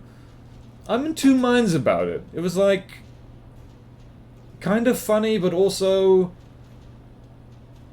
like, what was the point, exactly? Because at the end of the musical, basically what happens is, like, they start a different religion. Like, that's not affiliated with, like, the Church of Latter-day Saints, so... yeah. I don't know. I don't know, man. Yeah, that is the thing. Like, Cartman, more than any other character, is like, you're not supposed to agree with that guy. Because Cartman is, like, meant to be awful. Certainly that. But it's like other things as well. Wow, the mortar actually did something. We ended up getting real talk a fair bit this stream. And I apologize. But also, what do you want me to do? Not do real talk?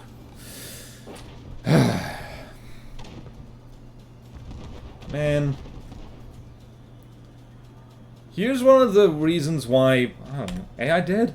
AI dead! Here's one of the things about From the Depths that's interesting. From the Depths is really complicated.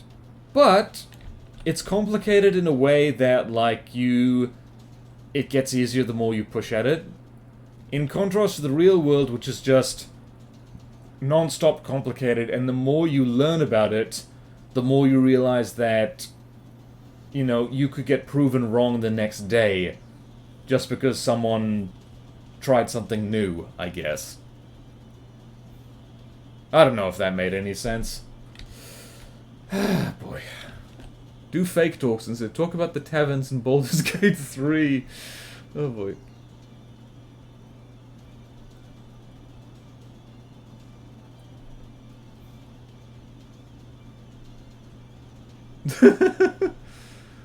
Struggle to get some anti-torp up and running. Utterly failing in doing so. Some help would be appreciated. Okay, let me show you my anti-torpedo system over here. Okay, where is it? Hello? I have anti-torp thing. Alright. So this is what I do for anti-torpedo measures. So medium interceptors, less laggy than small ones. And what we have here, I go back and forth with interceptors. CWIS controllers are better because you can set up priorities like this. This is very simple. It's just designed to go for torpedoes. Weight of distance, ignore outside altitude, and you just have this set up right here, and it looks like this: torpedo propeller, fins, APN guidance, missile interceptor, and this works pretty well, and yeah, that works well. And sonar boys, by the way, if you should not pick either torpedo interceptors or sonar decoys like one over the other. If you have to pick, interceptors are better. Because missiles, like even missiles that don't have signal processors, can occasionally ignore decoys. So best not to 100% rely on them, that's not what they're for. So yeah, I hope that's helpful. We do not mention that game here. Oh boy. Oh jeez.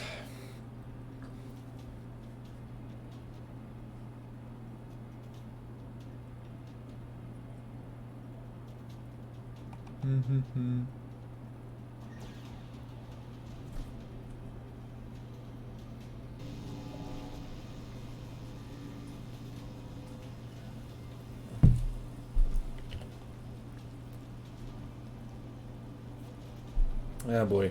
On that note about tolerance, Silva, just so you know, what various how would you say it?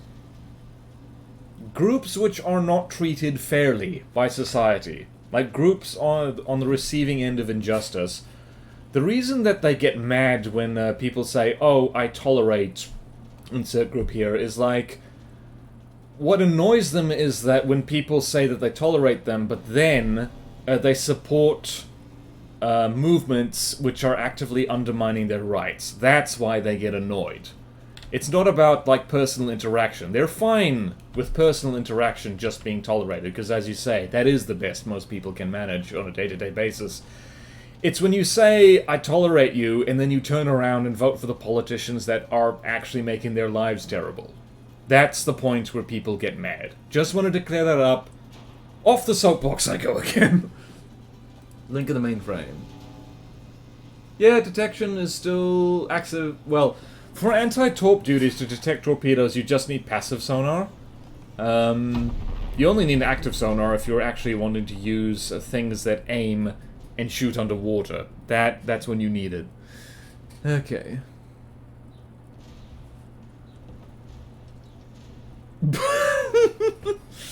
Oh, yeah. Oh, boy. Oh. Yeah. Oh, boy. Yeah, that's a problem. Jeez. See, life is going... Here's the thing with, religious groups in particular.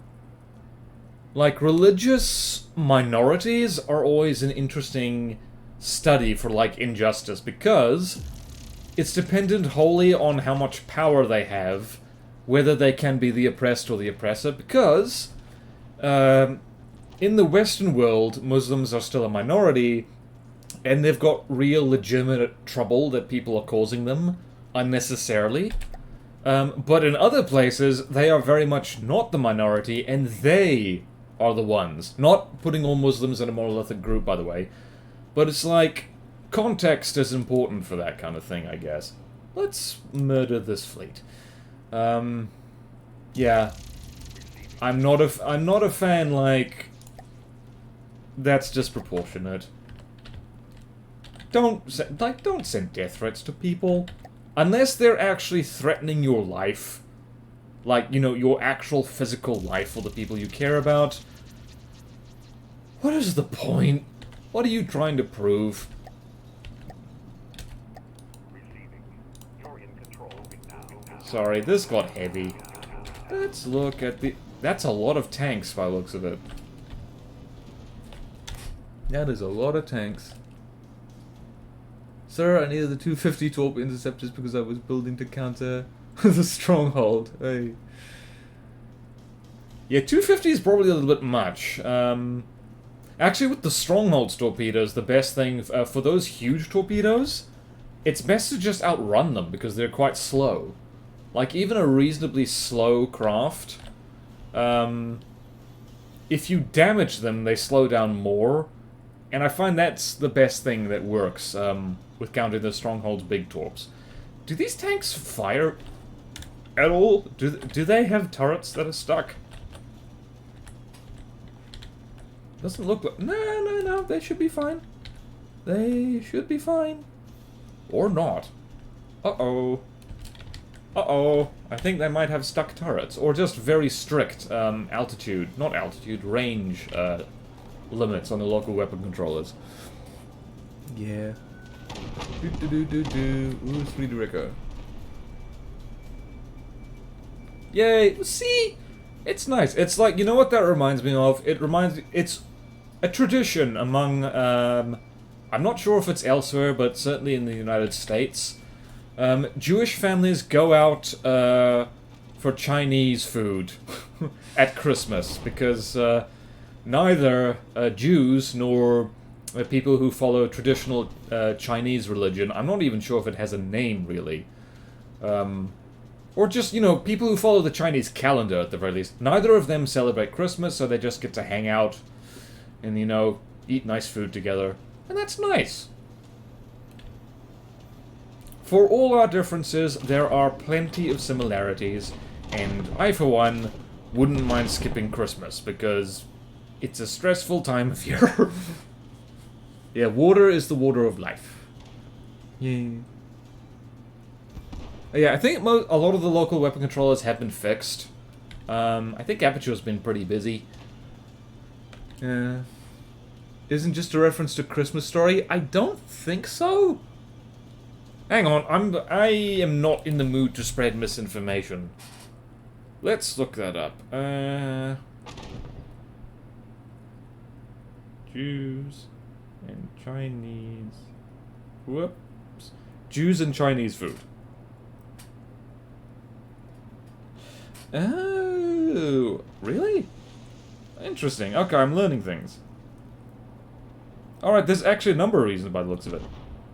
Alright, reasons for appeal. Whoops, okay. Okay, firstly, it's like it has a background in Manhattan, because Chinese restaurant owners,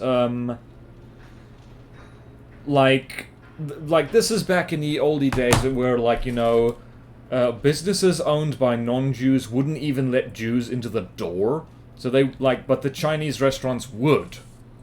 So there's one origin point. Do. Okay, interesting. And...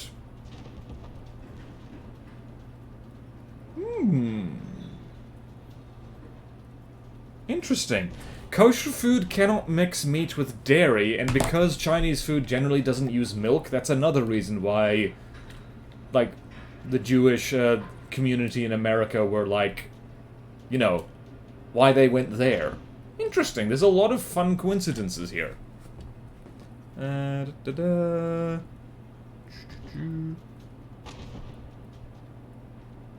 interesting. Okay. Cultural significance. Interesting. It's almost... well... Alright, let's hang out on Tustali for a second. Right, let's see here.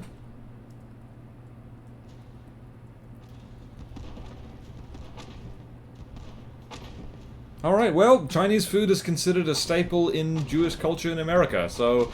and yeah, it does mention the whole thing that over the Christmas holidays most restaurants close, but the Chinese ones tend to stay open. Oh my goodness, what is shooting at us? Something with big-ass cram cannons. Asgard-class dreadnought! Here I was talking about Jews and Chinese food when I should have been looking at the battleship. Corinthians did so bloody hard to open. Oh boy. Hey, Hyper-G34! Welcome, welcome. Coca-Cola makes Coke that's kosher for... ooh! Interesting. BorderWise history stream. Let's see here. Look at this thing! Groovy, baby! Ah, this makes my cram gunner heart happy. Ah! My phone buzzed! What's with you? Stuff.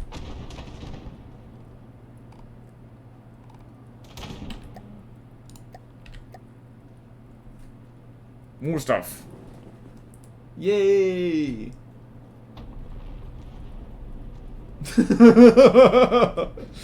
Yeah. Look at the armor cost ratio for the Dreadnought. Oh my goodness, 40% of it is armor. Let's look at the belt of this thing. Oh... yeah, okay. Yep, this, you're right. This might take a while. I see heavy armor wedges. I see quite a lot of heavy armor wedges, actually. Oof. Alright, well, let's see here. Oh, I took a screenshot. I didn't mean to do that. Damn my fat, sweaty fingers. Let's see. Are you going to... alright. You're in control. Moving now. This might not take as long as you think, though, because, Tustali, she aims for the vulnerable bits. Also, lasers. Also, I believe even the main guns on the tungsten slung actually aim for hot blocks, so you'll see these lasers are gunning straight for the engines, wherever the hell they are. I believe they would be... weird, Aperture usually puts the engines in the back, so... nope. Nope, that's a cram cannon. Where are your engine bits? Show them to me. Well, presumably there's something that those lasers want to eat, because they're aiming for hot blocks. Bro? Moving now. Whee! Why are you turning so badly? Seriously. Uh-oh, this is the wrong distance. How big is this thing? It's big. Whoa, that something exploded. Are there, like, exhausts or something that this thing's aiming for? Maybe it's aiming for shields. Uh-oh. These things might collide with each other. Look at that. This thing is almost... okay. I thought it was almost as big. The more you zoom out, the more you realize, nope, the tungsten slung is actually... it's huge compared to this. Yo, what time's the stream ending? I am going to finish the stream when we finish this campaign. We're finally close enough to do it. So it'll be a little bit longer than usual, but hopefully not too much longer than usual. Depends on how fat this battleship is. Oh my goodness, the mortar did something. That's awesome. Whoop! Screenshot. Wedges got changed. How do you mean? Why are there so many smoke blocks? Okay. Oh, baby.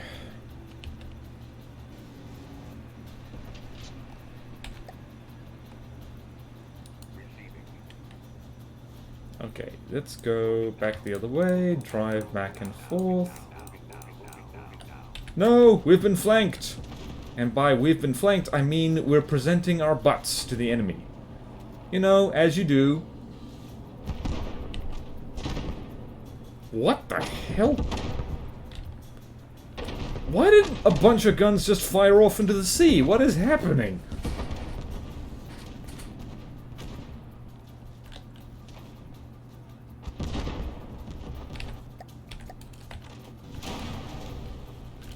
You're gonna run aground, aren't ya? You know what I'm gonna do? You're too big and fat to even friggin' really dodge anything, so I'm just going to lean on the steering button so you turn around.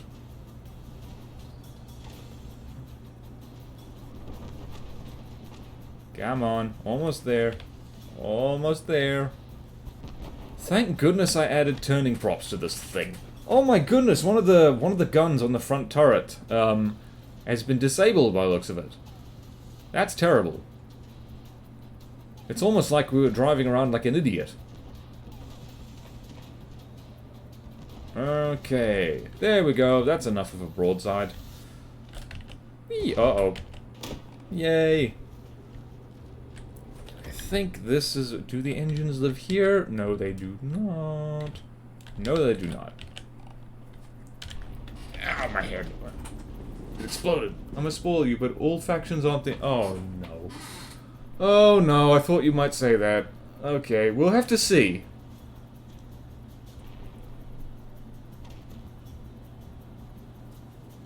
Alright, well, we'll have to see. Maybe this won't be the last stream. I didn't say it would be the last stream because, like, and I'm glad I didn't because who knows? You never know what might happen. Maybe we do get catgirls. Oh, please let it not be catgirls.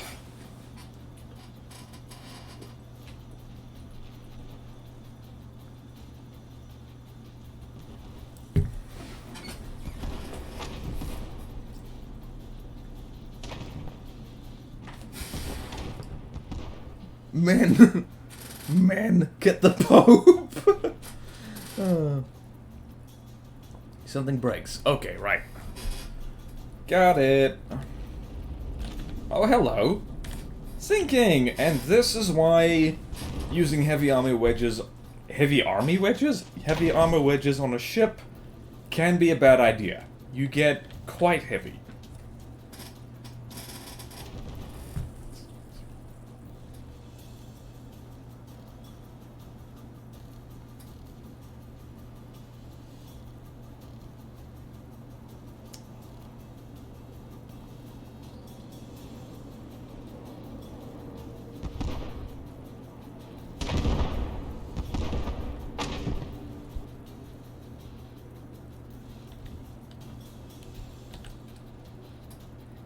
Eh, boy.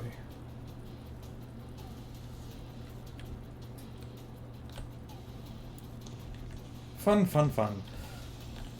The mortar is actually... Maybe it's just a confirmation bias, but that mortar is landing shots quite a lot this stream. It's impressive. Sinky, sinky. Alright, duly noted. I think I'm going to, Now what's happening? Did something else spawn in? Oh. Heimdall-class Dreadnought. Okay, time to... turn around a little bit more. Whoop. Don't mind me, I'm making my fat-ass battleship move around. Those are not the best places for the turning props either. They should be right on the end.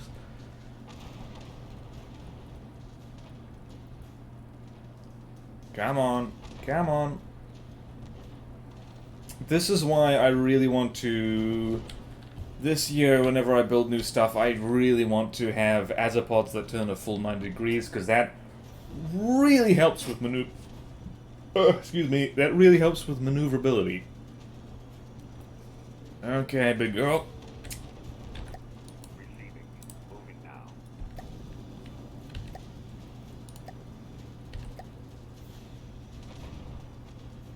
There we go. No, damn it. Whee! Alright, so the Heimdall, by the looks of it, is not quite as tanky as the, What the hell did we just kill? What was it called? It was called something. It was called something cool, too. Yay. It got drip now. Asgard, that's the one. Thank you!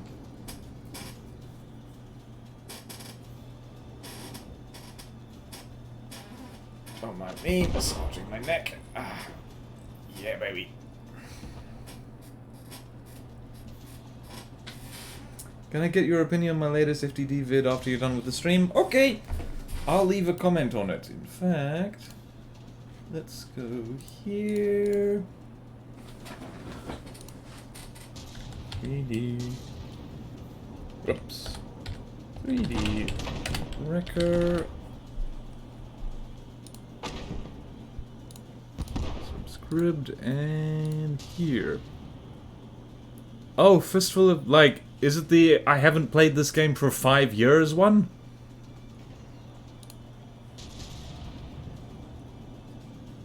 FTD vid, sorry. Okay, so From the Depths need a campaign. Season 2, Episode 7. Yeah, sure, I will have a look at that. And add to watch later. There we go. There we go. Okay. Me neck. Okay. Yeah, I hear you. Building armor is one thing.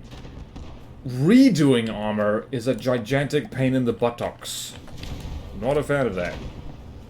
Seriously, how did this happen? Let's see what happened to you. Where'd you... Wow. This looks like it might have been a heat round, actually. Interesting. Guess these turrets aren't as heat-proof as I thought they were. Whee!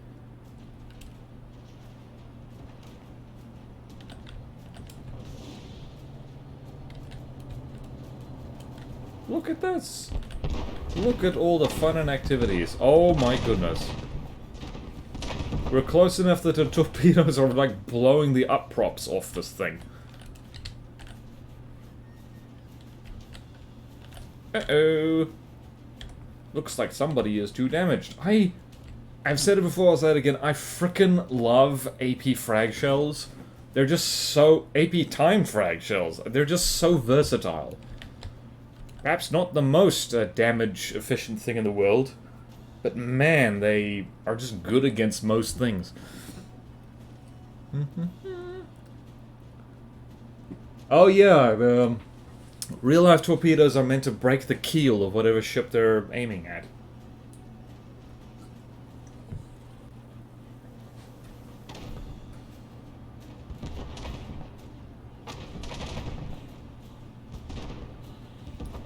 Interesting you mentioned, like, I should have remembered that there's a secret final faction in this.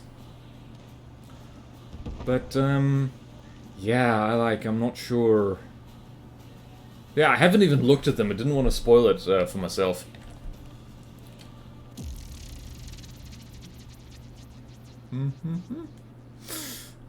Nani? Nani this guy?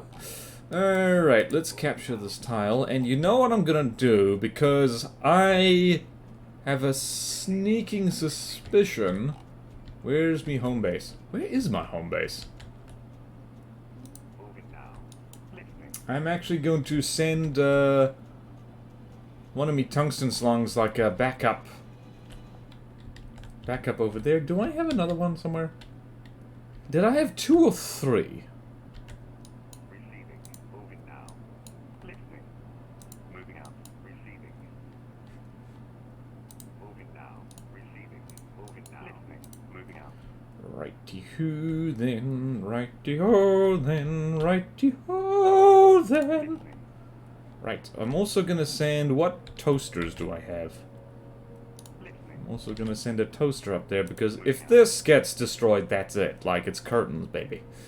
Alright, we've got a lot of materials over there. Listening. Moving out. We're gonna do that. Moving out. Receiving.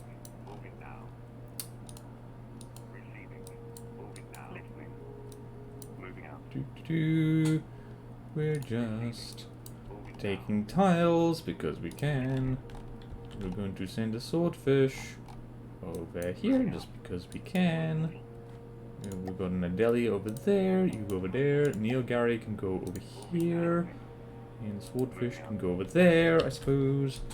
You lot do that. Capturing lots of tiles is very nice, there we go. Do do do do do do do do. Being totally stubborn. Mark 14, huh? Interesting. Is that one of them war stories where somebody was like, no, this is totally gonna work, and everyone was like, no, and then shenanigans happened. Okay, let's go here. Let's send you over there. Capture that, why not? And you go there. Whee! And I need to put the spy plane over there so we can still see things. Right, and you go over there. To Stali doing what she does best. And this is going to be looking over here. Toaster is over there. Where is...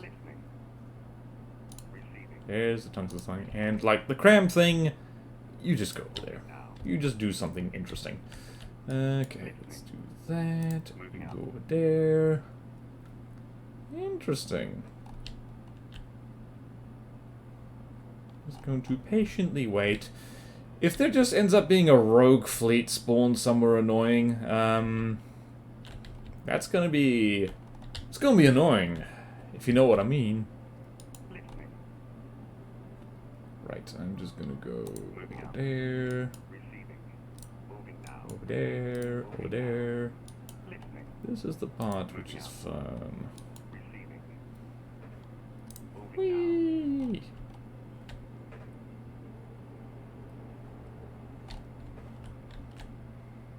Right.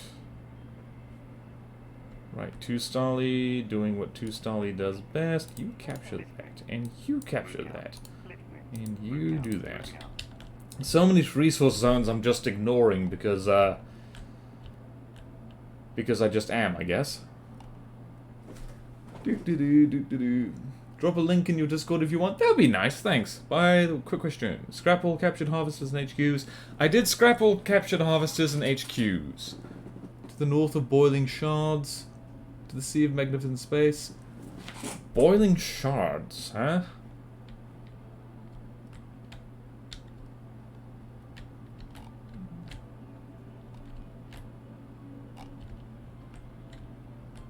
Hang on a minute, let me just...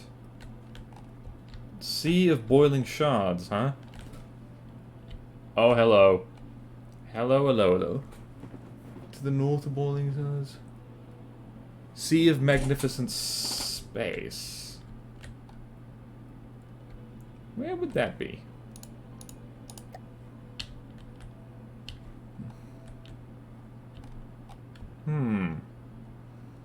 I don't know where that is. The Sea of Magnificent Space? Is that what you were saying? How do you deal with localized resources? Fast cargo planes. That's how I deal with them.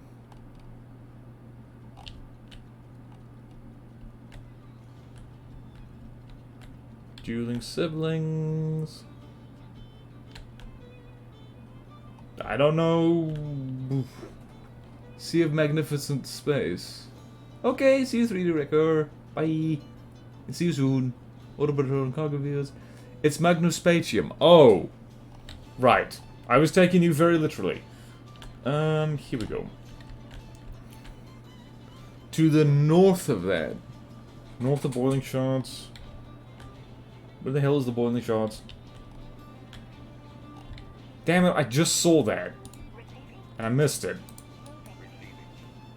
Okay, well... Where the hell's Boiling Shards again? Shakes, I just saw it. I was just looking at it. The UI also doesn't help. You must go somewhere else. Okay, let's have a whole bunch of sacrificial lions just hang out here. Damn it! Where'd it go? See if Boiling Shards. Okay. Why can't I see anything? Like this. Ugh, I'm blind. I'm blind and stupid. Oh, here it is. Oh, jeez. Deacon's Christmas. To the north of the Boiling Shards, yeah? Okay. North of Boiling Shards. Okay, so right here, in other words.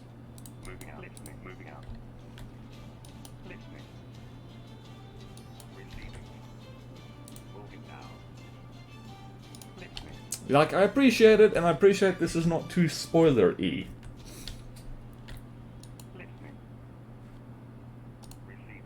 We're gonna go over there. And we're gonna go over there. Okay, let's see if we can deal with this.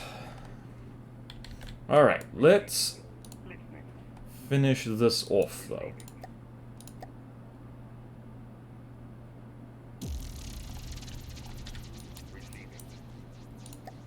Okay, what do we got here? Corporate headquarters. Whee!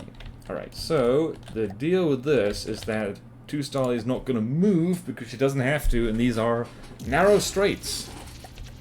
Dire straits, if you will. And we're going to kiss? We're going to kill some planes. Kiss them optional. By the way, BW streams at 720p. Yes, I don't want to push my internet. My internet's good, but not that good. So, yeah. There are people who can do like 1080p, 60 frames per second. I don't do that.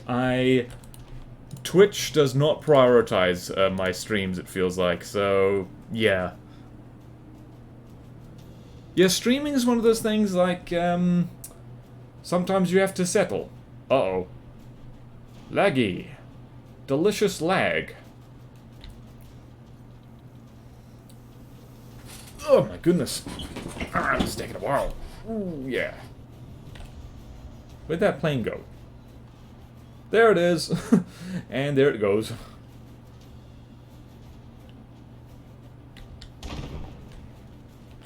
Whoa, did something explode? Yep, something exploded. Something very much exploded.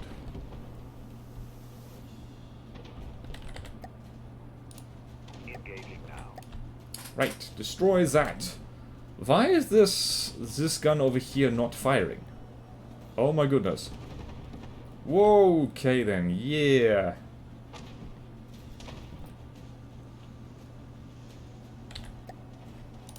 Engaging now. Whee! Engaging now. Whee! Just going to zap that plane, see it off in the distance, and now it's hovering over us in a very annoying fashion. If we're gonna hit ourselves with our own frickin' mortar because that thing is doing donuts over us, I'm gonna be so mad. It is just doing donuts over. Wow, that's literally the worst place you could be, dude. Are you out of control? Not yet.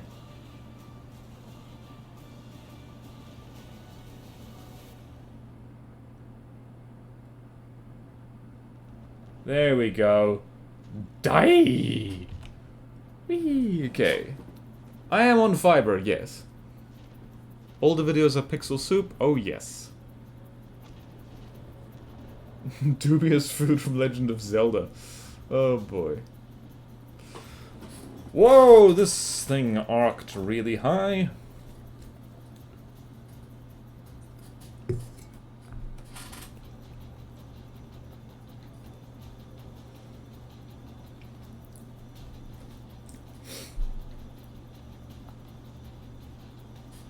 Just vibing out to this music, which smells like music. Okay, better posture, leaning back in the chair, head comfortably positioned on the thing.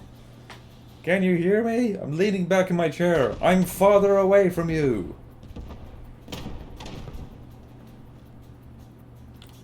Why the hell are these turrets pointing the wrong way? Are these guys French? Is this the Maginot Line? Oh yeah, I have a chair. Is it truly a mortar if it does not spread Martian bacteria on impact? Huh? Yeah, I have a chair. Hey, the chair wants to say something. Can you hear that? Oh, it usually creaks a lot more than this. Oh boy. I have the arm of the couch. Neat! Whee! And that whole torpedo volume missed. That's annoying.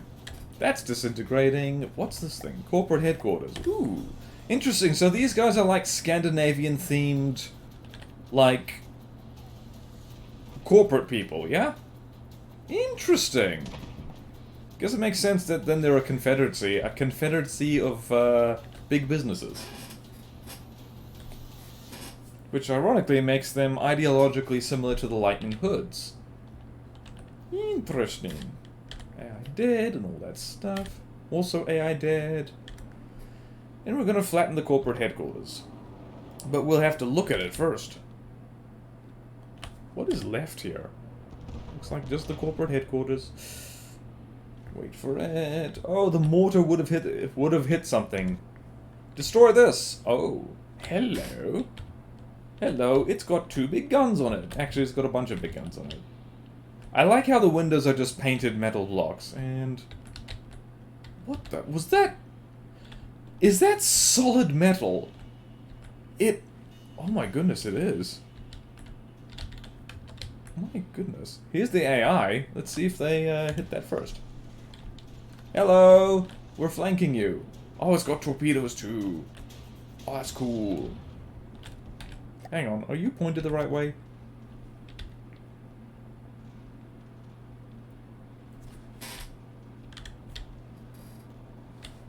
Hang on. Yep, okay. Nope, we're good. There we go. We're all good in the neighborhood. Both guns are firing. That is a lot of block confetti. My goodness. Whoa! Yep, there goes that engine compartment.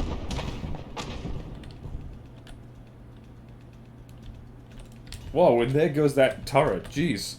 It just got deleted. That is a sturdy window, isn't it? Solid metal. Oh, roadside repair today. Nice. Going to space. Okay. Nordic diesel punk. Ooh. Alright, so we're dealing with, these guys are dystopian as hell. Interesting.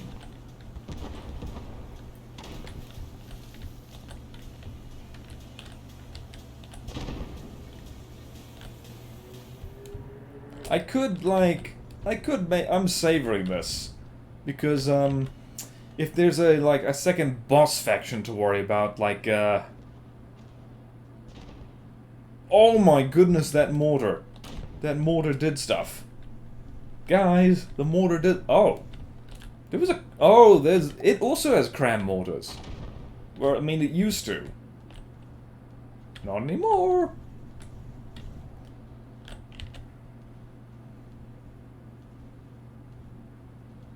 Whee! Diesel cybernetics, eh?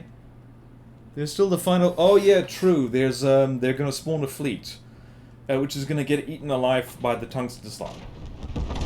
Whoa! That motor shot. This is Twilight of the Thunder God, man. Oof.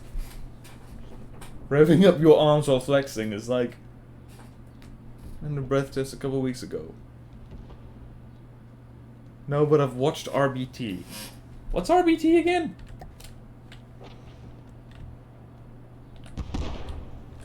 Come on, here's the AI compartment. You know you want to. Oh, dude!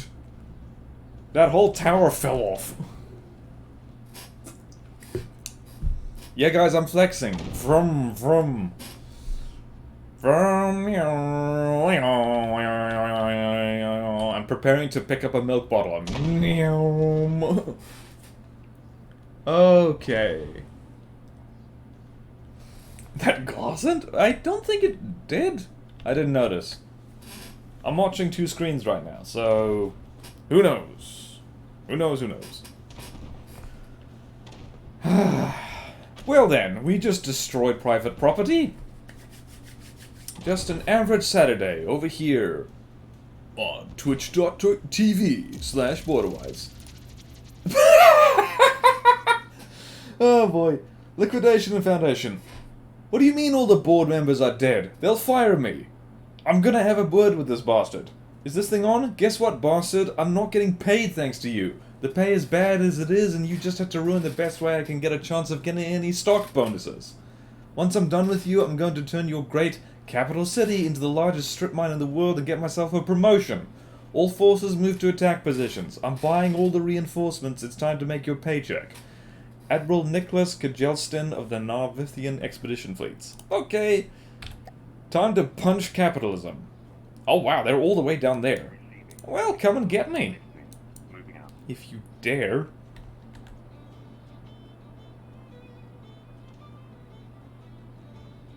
Well then, it is time to save the game. Save the game, save the game, save the game. Do do do do do.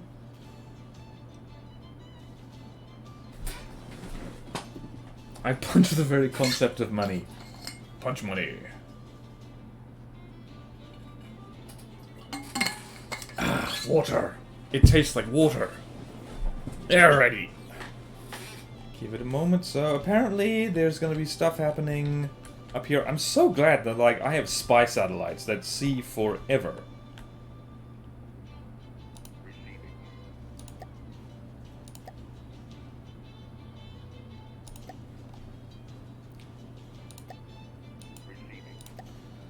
Receiving. Ready. Time. It is time. Receiving.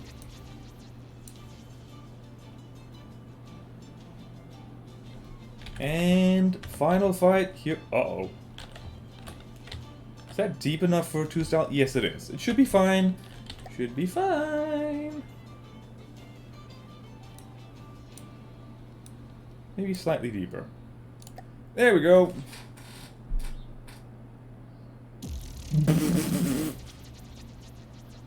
When is Canoemageddon? I'm gonna focus on Canoemageddon on live streams. Once we're done with this very stream, actually. That is gonna be, so I at least work on it once per week. We're gonna learn the map editor. Oh... bugger. Well then, alright, it's time, just gonna move you over here, like so. Oh, there's a lot of stuff happening.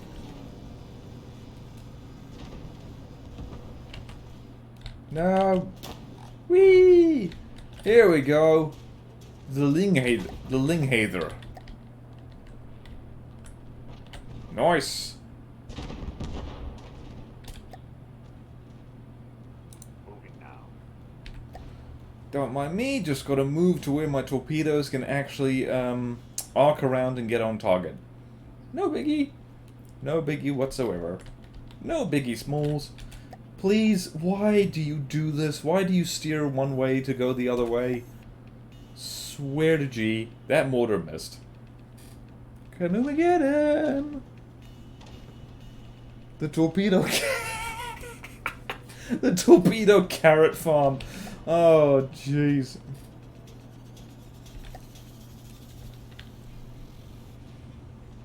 Whee! Right, these submarines are actually going to be kind of annoying, so let's just Engaging now. do this.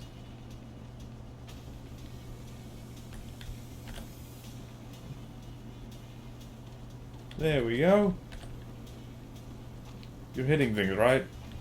You're hitting things, right? Or not. Deacon's Christmas. Yep, I think you'll find they are. Indeed hitting things.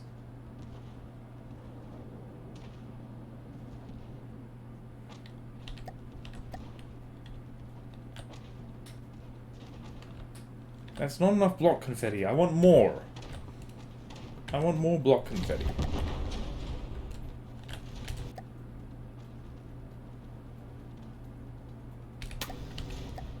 And turn off. You don't need to move anymore.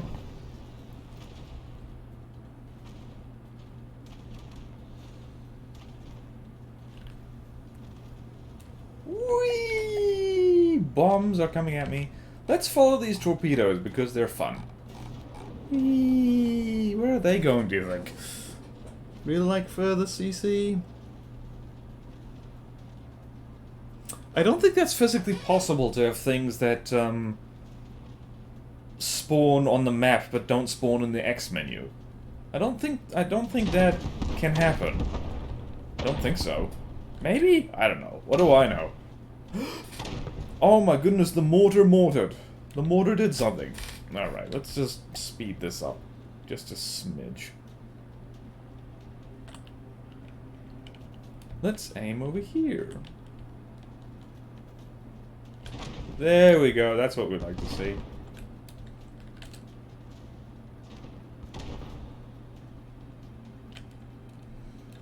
And now over here, do the same thing, just going to get you to... Whee! Speed up time, speed up time. Whee, this isn't cheating, what am I talking about? Whoa, I did. That worked even better than I thought it would. Whee! Block confetti at home, yay!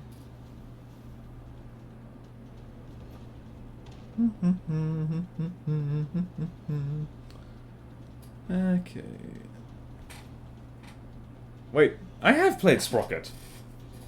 It's not really my kind of game. Which is unfortunate, because when I played it on the channel, people did like it.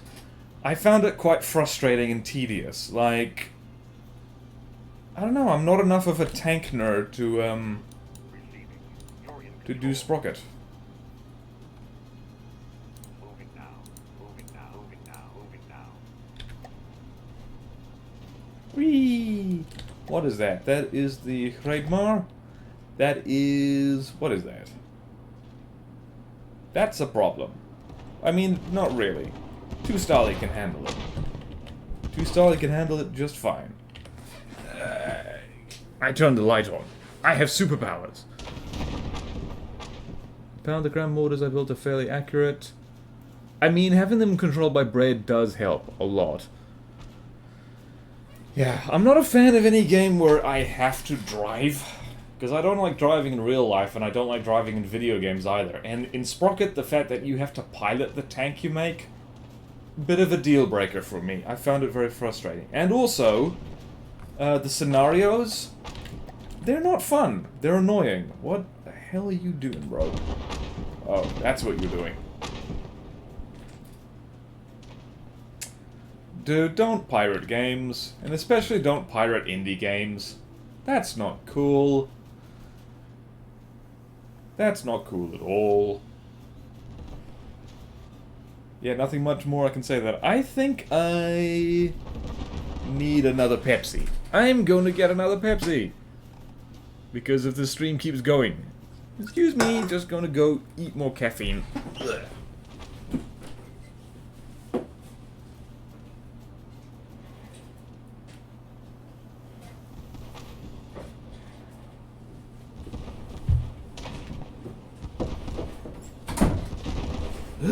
It is so warm in this room right now. Oh my goodness. I come back and Tustali wants to apparently drive up this thing's butt. How rude. It's Peppa's moment.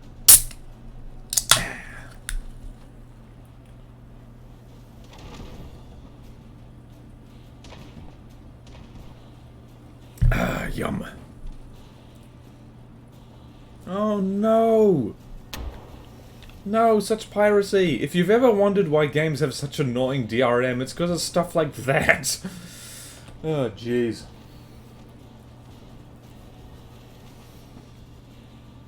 It's not a victimless crime! Games are expensive and time-consuming to make, yes. Especially if they're good. Buy it now! Buy it now, because you've already played it. Unless you can't afford it. In which case, jeez. Oh, damn. Whee! Now she's cleared her cancer because I bought a scrap mechanic and she bought Sims herself. There we go! And now the universe is in balance. Oh no, I'm very burpy for some reason. Oh no, it's almost like I've been chugging soft drink like there's no tomorrow. And if I keep eating Pepsi, there might not be. This is the no sugar version, but still, like, I might die from lack of sleep because of all the caffeine. What is happening over there? Oh, that's another... Is that another aircraft carrier? By gum, it is. It beached itself. Well, no, it's not an aircraft carrier. Let me slowly fly over there. Okay. Oh wow, this poor bastard is just sitting here. And it's dead. AI dead, in fact. What the hell you... Okay, you need to turn back over there. No, why you do this? Why do you maneuver like a... No! No, why? This is the one thing I don't like about the Tungsten Song, is that she does not maneuver well. Even after I put turning props on her, like, really. Okay, you stop. And... full reverse. Full reverse. Literally chucking her into full reverse. Is... which direction do I actually want you to go into? Let me think about this. Yep, that's the way I want you to go. We might reverse over an aircraft carrier, but you know what? That's a sacrifice I'm willing to make. For television! It's supposed to be yachts. Don't know what yacht has 60 inches of armor. A very paranoid yacht. Actually, you want to know a fun thing? I read the news today. Yes, I know, big mistake. And one of the front page articles was like... talking about some guy who's the captain of like a super yacht. And uh-oh. Hello. Yep, we're running over the corpse of an aircraft carrier, just as you do. As you do. And stop. Okay then. Anyway, it was just, I was baffled by how this was newsworthy. It's like, who cares about this rich person? Uh-oh.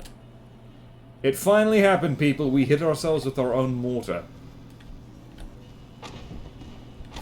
And what's this thing? That is the Muspelheim. But anyway, I was just so baffled that, out of all the things going on in the world, why the hell would you be talking about some dude's fancy yacht? Like, the mere existence of luxury yachts annoys me, because I get seasick. That's not the main reason they annoy me, but... yeah, but it's like front page news cover. Maybe I should take it as a good sign that it's a slow news day here in New Zealand. That's front page news. Have you seen how fancy that yacht is, though? It can carry a Cessna. Oh yeah, that would be fun. Okay, alright. Like, I have to admit... No, I still wouldn't get a yacht. You know, you guys know what I would... Actually, I was at, of all points, like a podiatrist appointment. Like, I was getting my toe looked at, because it's got problems. Long story. And one of the... Just making conversation, the person attending me asked, like, if you won $30 million a day, what's the first thing you would buy? And it stumped me. I could not answer the question. And, like, the obvious thing is, like, you know, a house and stuff like that. But yeah, I probably would buy a canoe. Just for fun, like, just a small one. Like, I don't, like, as in the kind that can fit on your desk, it's just a model. I could afford one of those now, probably, but I would feel bad buying it because it's so frivolous. By the way, I'm a bit of a Scrooge.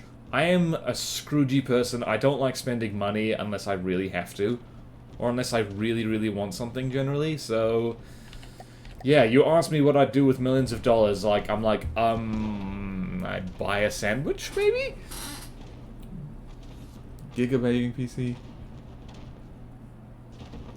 Oh yeah, Canoe Man wants to purchase a canoe. I mean, yeah, like, I gotta. I would like...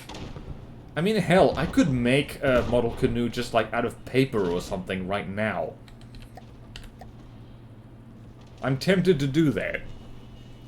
Maybe as an April Fool's prank, it's like how to canoe and I'm like literally folding something out of paper. That would be pretty funny.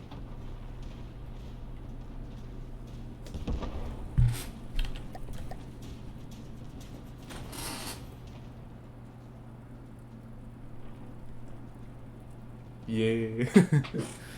Papercraft is fun. Paper aeroplanes are fun. Paper most things are fun.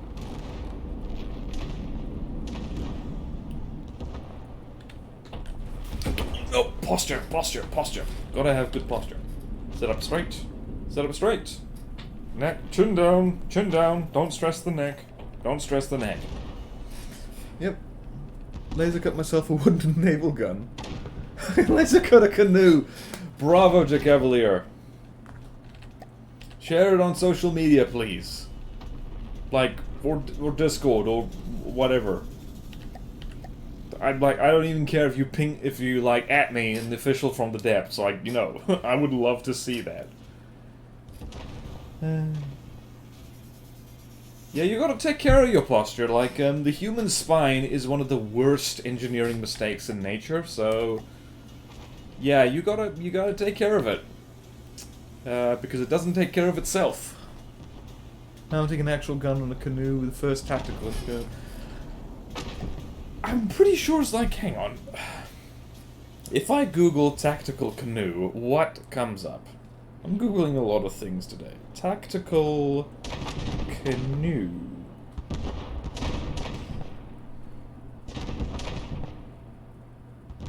I mean, special operations use them. They don't have, Uh-oh. I found a site that I'm going to be looking at just because I think it looks really cool. NerisKayaks.com. Oh! Neris Smart. That's a beautiful looking canoe, guys. And it's in my colors too. Single-seater kayak. What am I doing? I'm looking at friggin'... I got distracted by product placement, excuse me. Nature has never seen your engineering, huh? Single point of failure nonsense. Oh, yeah. Oh, yeah, you can do that, yeah.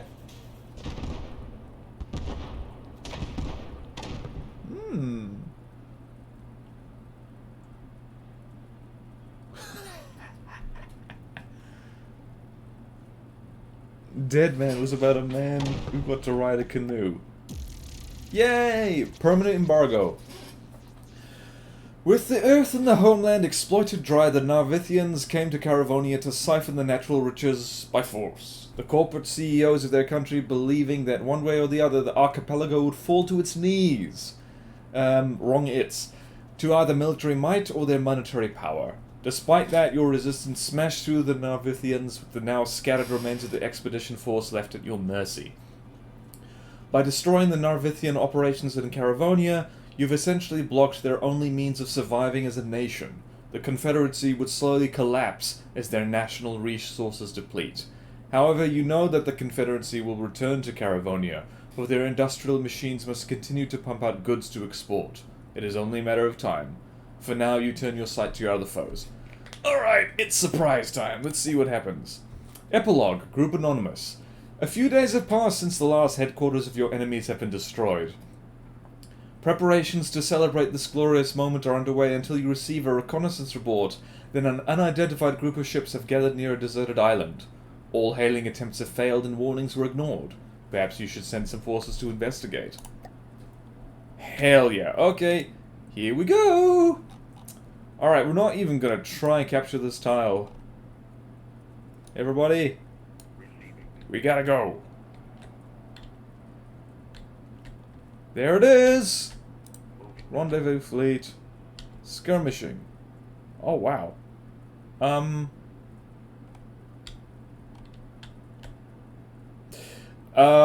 This isn't where you'd said it would be, Jack Cavalier. Rurik, Mitchell, Fafnir. Oh. Oh no. Listening. Moving out. Listening. Right. Moving Gonna out. go send the toasters. Nothing. Nothing says hello quite like the flying toaster.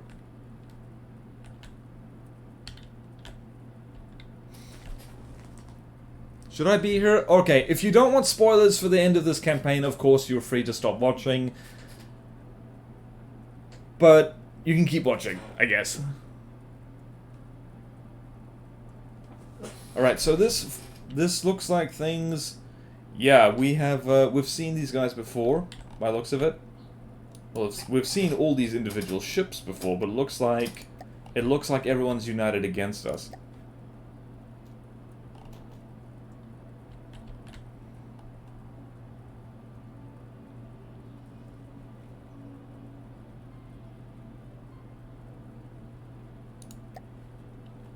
Listening.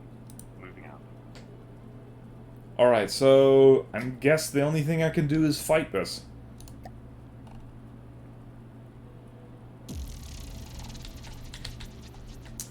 That's a lot of dudes, by the looks of it. Alright. It is time for the toaster to toast. Listening. Listening. Where am I? I'm here. There we go. So this is gonna be released as DLC in some point. What? What are you talking about? I want to see these fleet colors. The final toast. Do-do-do. Do-do-do-do. Do-do-do-do. Oh, yep, there's the Fafnir. We've met that before. The Rurik, I believe, is the Strogian. That's the Strogians doing that. Look at the... This is basically my fleet colors! Black and white! Hell yeah! Yeah, the Fafnir's copping it. Oh, I love this color scheme. Hell yeah. Alright, so, Alright, we'll do this fight, we'll see what comes next. And, yeah, and then we'll see whether the stream continues on or not, because I think 3 hours is plenty. Oh no! I don't want it to be several Drachenslungs. Oh boy. Can you imagine? The Drachenslung should never be in any campaign ever. For any reason. What's over here? What's that? It's the Mitchell class. If there's more bloody Poseidons, I'm gonna be so upset. Yeah, complete with broken turrets. Yeah, I haven't fixed the turrets on the Drachenslung yet. I don't think I'm going to either.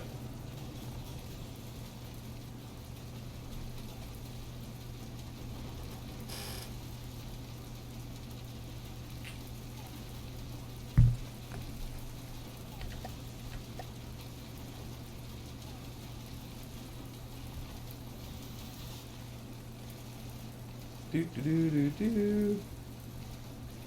Why are you toasting so inefficiently? Oh, it's because you're aiming for other things. Oh, he's aiming for that the Alkanost over there. Woof.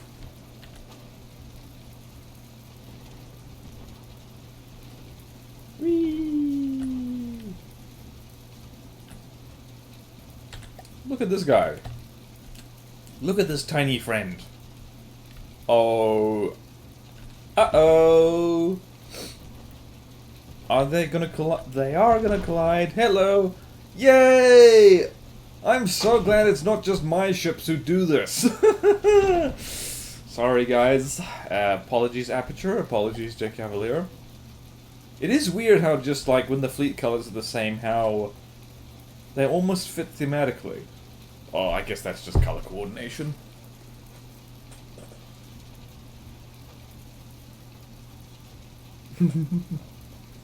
Terraria Calamity mod called Terminus. Oh. Uh-oh. I have played Terraria. I don't understand the appeal of games like Terraria. Like, here's the thing. It's a little bit of ironic thing. I tolerate in From the Depths things that I never would ever tolerate in other games, and one of which is a lack of direction. Or actually, From the Depths has better direction than Terraria. In Terraria, you're just plonked into the world, and, like, the game itself doesn't give you any indication of what you're supposed to be doing, or what the goal actually is. And I know some people like that, but I just thought, like, well, what's the point? There's no narrative driving me forward. Whereas in From the Depths, like, at the most basic, it's neater. There's a plot there. Enough of a plot that you can be motivated to play the campaign all the way through, and, like, beat the game in that way, so to speak. But Terraria, like, I don't know, I just wasn't motivated to play that one. It's also probably way more fun when you play with other people, now that you mention it.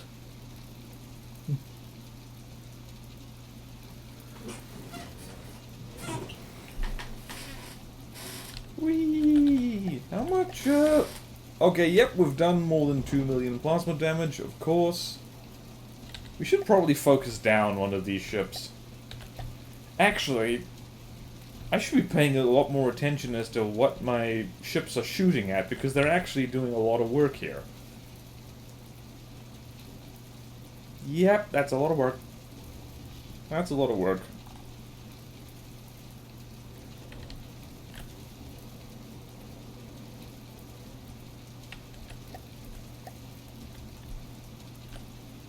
Whoop, something lagged. Did something explode? Looks like it. Where the hell? Oh, he's invisible. Or she. What gender is the toaster? In which languages do toasters have a gender? And if so, what is it? I'm going to guess feminine. Because toast. I don't know. I genuinely don't know. Why did I go there? No! No, we're gonna start the gender roles talk again. La tosta. Si, si. Well, the Lost Toasters are French. Wait. La is Spanish. It would be le toaster if it was French, right? In German it's masculine. That's the thing with, like, languages that have masculine and feminine, I don't know, words, like gendered words. There's quite often no rhyme or reason whatsoever, like, whether, like, how it's feminine or masculine. It's weird. I don't know if it's a problem. I don't know if it's, like, even worth the effort to try and change the language to not bother with that. But it's just weird how that happens. And then other languages aren't gendered at all. And the fun fact is, it has no impact whatsoever on, like, how genders are viewed. Like, it's, like, independent almost entirely. I think. Maybe? Destroy this? What's that? Oh, it's the aircraft carrier.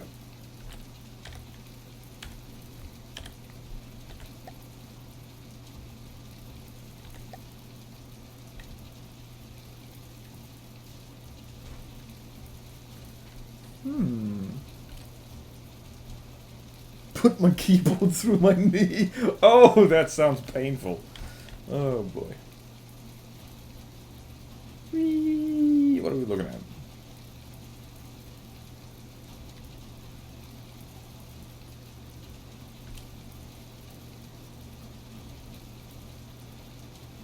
Let's see here. What is happening?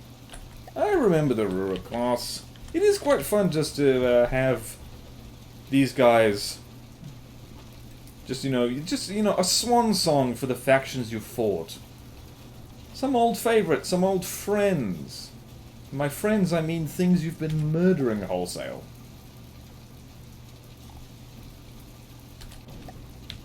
Wow, this aircraft carrier is getting it.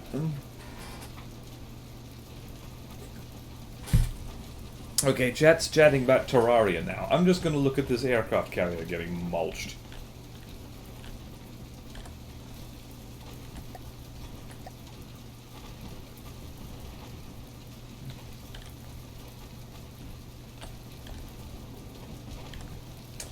Yay! How's the view from that tower? Hmm? Oh! Never mind. There's no more view anymore.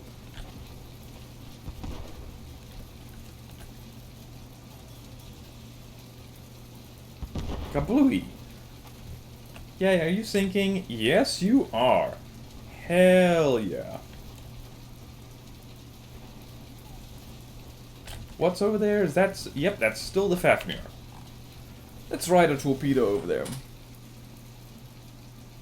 Yeah, can you imagine if, like, Plasma had basically unlimited charges? You could probably, like delete, the Turtle Lord in one shot, if that was the case.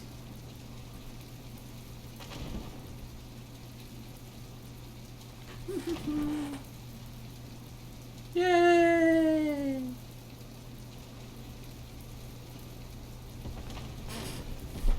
Wait, what's literally a Death Star?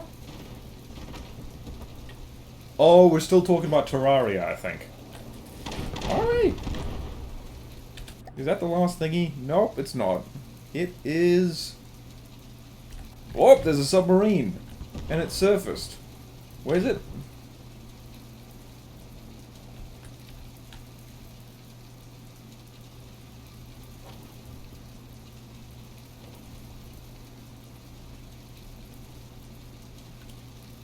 Aha! Wow, we're plasma-ing a submarine. Holy crap, we really are.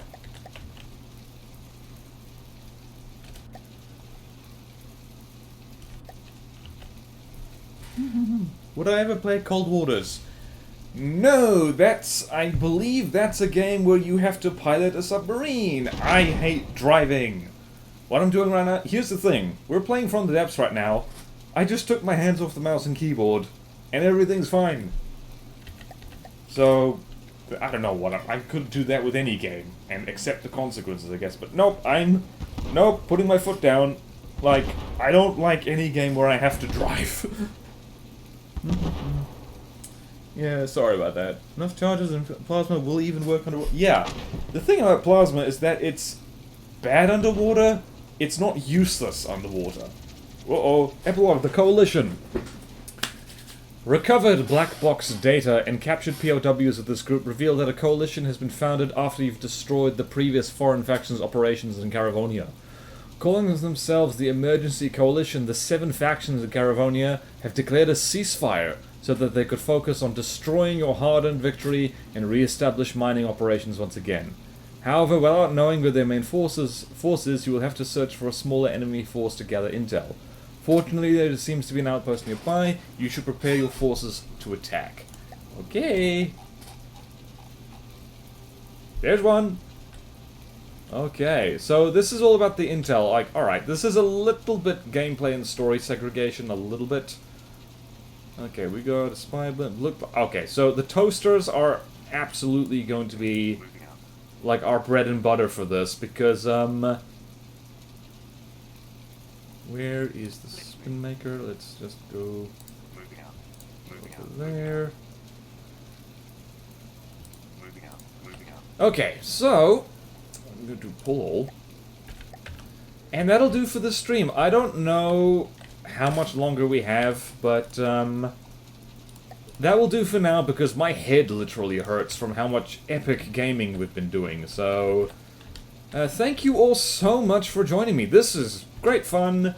We're almost done with this. This has been one of the longer campaign playthroughs I've ever done, actually, which is unexpected. I think Nito was actually quicker. I'm not sure how. But yeah, we all gotta go to bed or go to work or go have lunch or what the hell ever we're supposed to be doing right now. So, thank you all so much for joining me. Usual end of stream stuff. Like and subscribe on the YouTube. And follow and subscribe if you have the spare change on Twitch.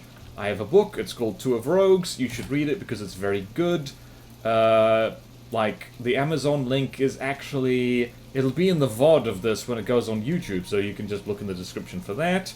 And also check out my second channel, Border R. There's none from the Devs Gaming stuff over there, just so I don't go completely insane. So, I will see you next week for what will hopefully be the final episode of this. I don't know. I genuinely don't know anymore. I've given up trying to predict when this series will end. So I'll see you then. Farewell.